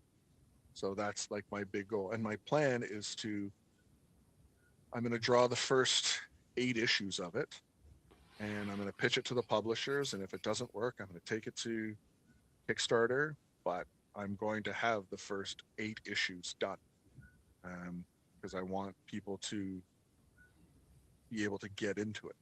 Yeah, committed to it. Yeah, pot committed. Yeah, Yeah. and then go from there. And like I said, it might be complete shit or it might be brilliant. It's not good, but we'll see. You never know. The only thing I can say is, and this is, I guess Vaughn might agree with this, the audience will decide Yeah. in the end. Just do it. Yeah. Well, the one thing, it's funny because I get into arguments with people about this one, so this is good, is they're like, how do you become a comic artist and become successful? And I'm like, you have to be lucky. And they're like, why? And I'm like, because there are artists out there who are leaps and bounds beyond me, like to the point that like I cannot fathom how they do what they do. And it's a level of technique and expertise and knowledge that I will never ever have, and nobody gives shit. Nobody cares. And then somebody, not me, somebody will draw this one thing, and it's technically flawed, and the anatomy doesn't make sense, and maybe he's got like 3 legs or whatever, like all this stuff, but it's cool, and it just resonates, and people are It's like, cool "Yeah, done." yeah, resonates no matter what. Yeah. And that is luck. It's just luck. It's just your audience has chosen it, and it's gone off the rails, and that's it. So, it's not necessarily something that you can repeat. It's not something that you can ever understand. Like, can I tell one more story? Do you mind? Absolutely. I got a lot Yeah, of stories are great. Back here, I'm saving a spot on the wall for the Bottleneck Gallery edition of Jock's Detective 880 cover. That's the Joker made out of all the bats. And the reason is Jock said something to me. Again, not to be a name-dropping asshole. It's not like that. But I went to go see him at MegaCon, and I'm like, can you look at my work? And he's like, yeah, sure. And he opened up to 362, and he's like, oh, this is great. I was like, what? And he's like, yeah, this is great. And I was like, why? He goes, I don't know, it just works. It's, this, it's this, you did this. And I was like, I didn't do any of that. And he's like, well, whatever, it works. It's great. And I was like, but see, I don't understand that answer. Like, if you can't tell me why something's good, how am I supposed to repeat it? Like, how am I supposed to capture that and continue to do it? And he goes, let me tell you a story. He's like, when I did the cover for 880, he's like, everybody knows the cover of 880. He's like, everybody's seen it. Everybody associates it with me. He's like, it's the print that sells the most. But he's like, when I did it, he's like, I didn't think a damn thing of it. He's like, I did it. I shit it out super fast, and I sold it off almost immediately. And he's like, I was already thinking about the next project. He's like, I didn't think of it at all. And then it exploded. And he goes, it taught me that you can't understand that audience. Like, you can sort of understand them. You can sort of understand what they're going to like. You can sort of understand what they're looking for and what resonates. But a piece that you do may be, in your eyes, complete garbage, and it just goes nuclear with an audience. Or the opposite. You can put everything you have into a piece, and you'll be like, yes, this is going to be awesome. And it's crickets. Yeah. Nobody. It doesn't resonate. Like, and it's just, it is, at the end of the day, it's luck. Yeah. Right. It's just, some things are going to resonate, some things are not. And so, my plan is to put that Bottleneck Gallery painting behind me, and I've got a small little nameplate underneath it that says, "Remember what Jock said." And in another super surreal moment, where like I was stunned at this one. Um, when I was at MegaCon this year, I had a table, which is a story in and of itself, but I can't tell it here because it's really funny. And Jock walked by the table, and I was like, "Oh shit, that was Jock!" And so I ran after him. He's quick, fucker. Anyways, I caught up to him, and I was like, "Hey, hi Jock. I don't know if you remember me." I was like, "Last year I showed you my portfolio." He goes, "Yeah, the Spawn guy." I was like, "Yeah." Oh. And I was like, "Listen, I just wanted to thank you for what you said. What you said completely turned my brain upside down when you told me the story about 880. And it made me understand that like I can't draw for an audience. I have to draw for me. And that I'll never be able to understand that audience and what they want. So it's best just to draw for me." And I was like, "You completely caused my brain to pivot." And he says, like, "That's one of the nicest things anybody's ever said to me." And he fucking hugged me. And I was Oh, like, that's "Oh my God, I'm hugging Jock. Like, this is amazing." oh, And that's nice. and like I was like, "Oh my God, I hope I smelled okay." Um, it was all day at the show. Like, there's a good Probably. chance I did. Yeah, con funk, man. That's a real thing. Yeah. That's everybody. So and I I walked away from that, and I was like, that was absolutely amazing. That was like that's a crazy experience. And then the second thought was, I hope I didn't give him COVID. But what are you gonna do? But yeah, anyways, that's can't even remember how we got onto that story. Sorry, the ADHD is strong. It's all good. So, It's all good. Just speaking to what you were mentioning just now, this is Rogues. He says, "When I self-published my comic book, The Cold-Blooded Vagabonds, I was surprised how much people loved it. An editor at Cirrus Comics wanted to publish my book, so you never know." And it's true. Like what you think may hit, may or may not, and vice versa, right? Like I think the true lesson is you got to put it out there. You got to get it out of your mom's basement. You got to get it out of your head. Whatever it is, put it out there, and then go on to the next idea. I think like for me, there's I've learned certain things as I've gone through this whole crazy trip.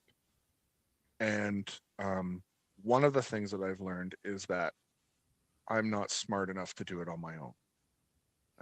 And that's not it's not a self-deprecation thing. It's just not. But I know that when I watched, going back to when we're discussing the movies, when I go back to these movies and I watch them, and these stupid parts come through where it makes me hate the movie because the characters are doing things that no human being would ever do, I have to remember that at the time, these creative professionals who have worked a long time in this industry were making this, and they're like, "Yes, this is going to be great." Yeah, this is gonna work. They didn't see what they didn't see the conclusion that I came to, which is fine because who fuck cares what I think. But so in terms of like knowing what people are going to like, what I've been starting to do is surround myself with just much smarter people. And so when I start to put this thing together, I have a group of people that are going to be, under an NDA, and I'm going to be like, "Okay, here's what I've done. Tell me where I fucked it up." And the reason that I'm doing that is because this is, I think, my chance to do something that might matter. And it might be something. And so for me to try and take it on my own is arrogance and hubris. So I think I have a better chance of it resonating with everybody if I get smarter people to look over it, and it becomes more of a group thing.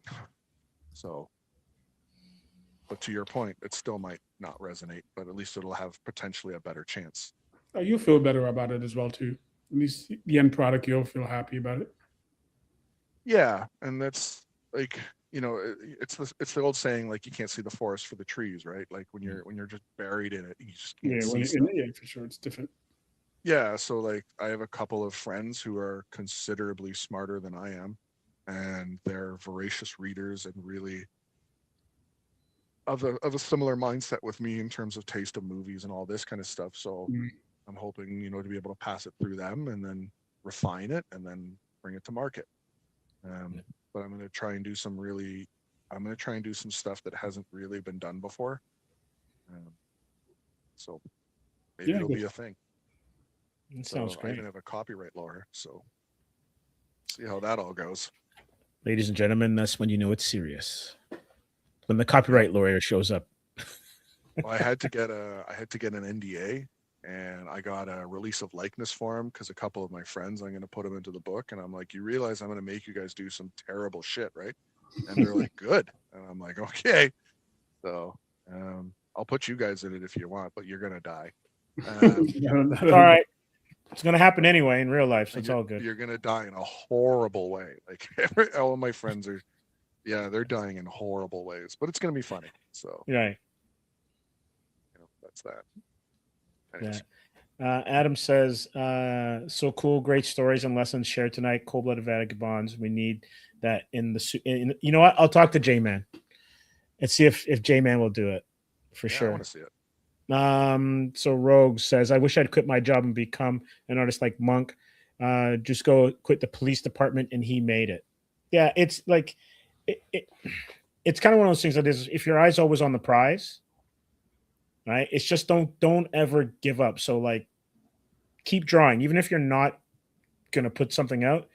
Refine the skills. Draw something a day when you're watching sports or TV, or doing your kids' homework or whatever. As they're working on the problem, scribble something. Just always be in it. That's so if you have the opportunity, vacation time, or if you were like me, a teacher, I would use my summers to do a lot of my creative stuff. And then eventually you're going to do it. Even if I was talking to somebody, it's like, draw a panel a day. If you draw a panel a day, probably have half a book by the end of a month, right? As opposed to having to like download a whole bunch of stuff all at once. Because like the beauty of working independently is that you don't have that monthly grind. Like a lot of when you see guys like Byrne or Silvestri or Ivan Reyes, that amazing artwork is done under intense pressure, right?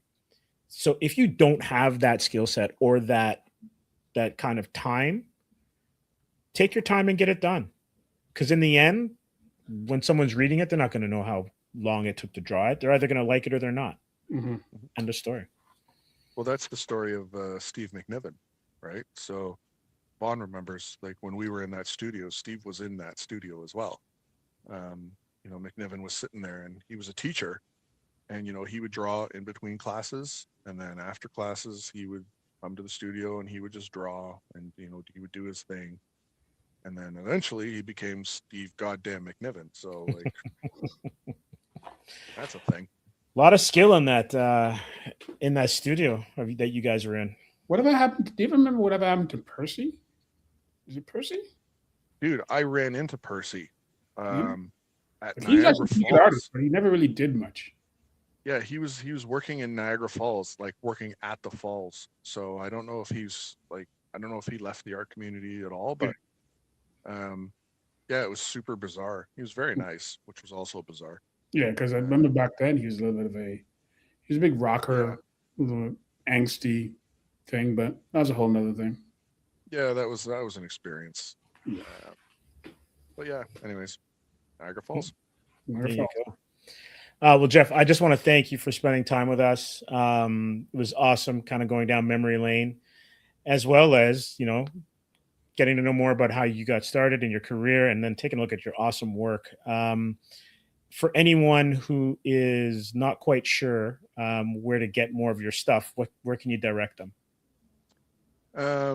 My website is monkillustration.com. I have a bunch of stuff up on there. I'm slowly adding more copies of the actual physical books. I just got in a stack of CGC books as well. Those Something is Killing the Children books. I have those double signed by myself and James Tinian. I think that's how you pronounce it. And then I have a couple triple signed copies by myself, Martin Simmons, and James is again for Department of Truth. And then Instagram is monk_illustration, and I pretty much announce everything through there. All the the titles that I have coming, I'll announce through there. Sounds great. So I'm just going to put these into the chat, and then I'll also have it in the description for the video when it's up on YouTube after the live stream. Oh, this is great. So, Vaughn, any last words for your old buddy? No, Vaughn, no. where Thanks did for your coming beard out. go? Man. Where did your beard go? Oh, I shaved it all off. So I can't leave you alone for a minute. no, He wanted to look nice for the audience. No, not So even. maybe he forgot to put it on or something. He's like, No, I had some work stuff, so I was like, let me try to look presentable.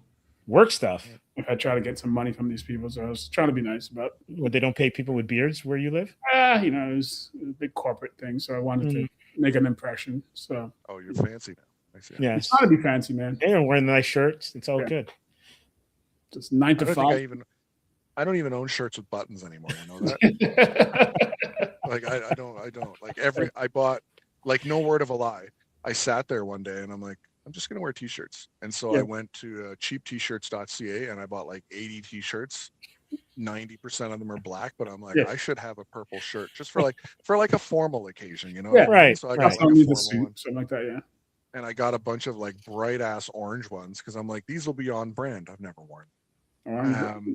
So, but like they're visible from space, so they're good shirts. Yeah, man. That's how you got to do it sometimes. So, really, thanks again, Jeff, for coming out, man. Yeah, for sure. For glad sure. Your journey is progressing the way you want it to be. I'm happy for you, man. Yeah, no, we're really proud of you, man. We remember when like we would meet you at like Gotham, right? And you know, you weren't at where you are yet, but we saw the passion and the drive and we saw the talent. And it's amazing to see you from that moment, even more so for Vaughn because he's known you from jump. But to see where you are now, and you're not even at the end of it. You're kind of at the beginning of the ascent. So that's great to see. Well, I appreciate that. First of all, thank you very, very much. But it's an interesting point that I'm getting to is like, you know, it's kind of like, oh, this is going to sound arrogant, but I don't mean it this way. Just please bear with me. But it's the part in the Matrix where Neo's in the subway and the agent takes over the homeless guy and he's about to start running and then he stops and then he turns around. And that's kind of how like I feel right now. Cause not that I think I'm going to be the one by no means, but I'm like, can I actually do this? Yeah, is this kind of believe something that I can actually do? Yeah. And like, I'm starting to get like a little bit of confidence and I'm like, okay, so, you know, let's really do this. And now it's funny because now I'm going to change every aspect of the way my life is. Because now I actually have alarms that go off and, you know, from 10 a.m. to 12 p.m. is working on fundamentals. And I have like a little program that randomizes which thing I'm going to work on every day. So it's like the grind is about to get serious, but it's only because I think I might actually be able to do something kind of cool. So it's an interesting plateau that I'm on right now, and now's the time to take the effort to get to the next step. So right. I don't know, man. We'll see. So we'll be there for the journey for sure. For sure. Before we go, I just want to address Rogues' question. So, Steve, what do you teach? And Vaughn, what is your background? I'm new here. Great show, by the way. Well, thank you very much for the comments. And thank you, Adam and Rogues, for all the amazing comments and questions. I am a former teacher. So I used to teach K-6. And my love of comics basically made me decide I think it's time to do it. Because I wanted to do it before my eyesight went bad. And it's not that my eyesight is anywhere near getting bad, but I just wanted to do it while I still had the skill set and was young enough to be able to take what I had learned as a kid and then working in a studio with Ken Lashley. And then, you know, just being able to put stuff out on our own. And then, you know, working with Vaughn, we were able to do that with Atrium. And so it's also nice that the teaching gave me the structure. And Jeff, I think you might find this, Vaughn, you might find this as well too, where sometimes the job that you do before you get into the job that you love sets up success for what you ultimately are meant to do. So if I didn't have the organizational kind of skills that I had when I was a teacher, then kind of like putting the team together to make Comics Asylum work or to get Atrium to where it is would be lacking. So that's where I started at and where I am now. And Vaughn, how about yourself? I guess my day job, I just do web and graphics design, so that's my core background. But used to draw quite a bit, trying to get back into it a little bit more. But did art pretty heavy when I was younger, and then kind of strayed a little bit away from it. So just trying to get back into it. But mainly day job is web and graphics and whatnot, and then also doing the co-publishing thing with Steve for Comics Asylum and this stuff, and just trying to really the love would be to do the comic book publishing full time and supplement everything else outside of it. But that's the goal in the end, right? To be in the industry in some form, whether it's I don't think drawing is going to be my thing, but definitely the production and the behind the scenes as like a publisher type thing. I feel pretty confident that if And we keep, design, don't sleep on your design skills. I think we could do something for that. So that's where I want to head, and that's kind of my background. So that's how I'm part of this whole jigsaw puzzle that is Comics Asylum. Sounds good. And we all know Jeff is on his way and having fun over at Image. And I'll put it out there into the ether. Maybe the three of us will work on something at some point down the line. That's something planned. That's something planned. That's exciting. Yeah, that'd be a lot of fun. So Adam, right on. Thanks, Jeff and Comics Asylum crew. Thank you, everyone. Thanks for everyone on Instagram who's watching. We had quite a few people there. And so thanks again for tuning in, everyone on YouTube who was taking some time to watch us and to learn more about Jeff. And to Jeff, thanks for spending the evening with us. And I hope we didn't delay any of your impending deadlines to come. We'll do sometime at one of these cons. If not, I'll come out to Stony Creek where you are. So. I was going to say, you're like 10 minutes away from me. I'm close. Jeff, put the pressure on him, man. Put the pressure.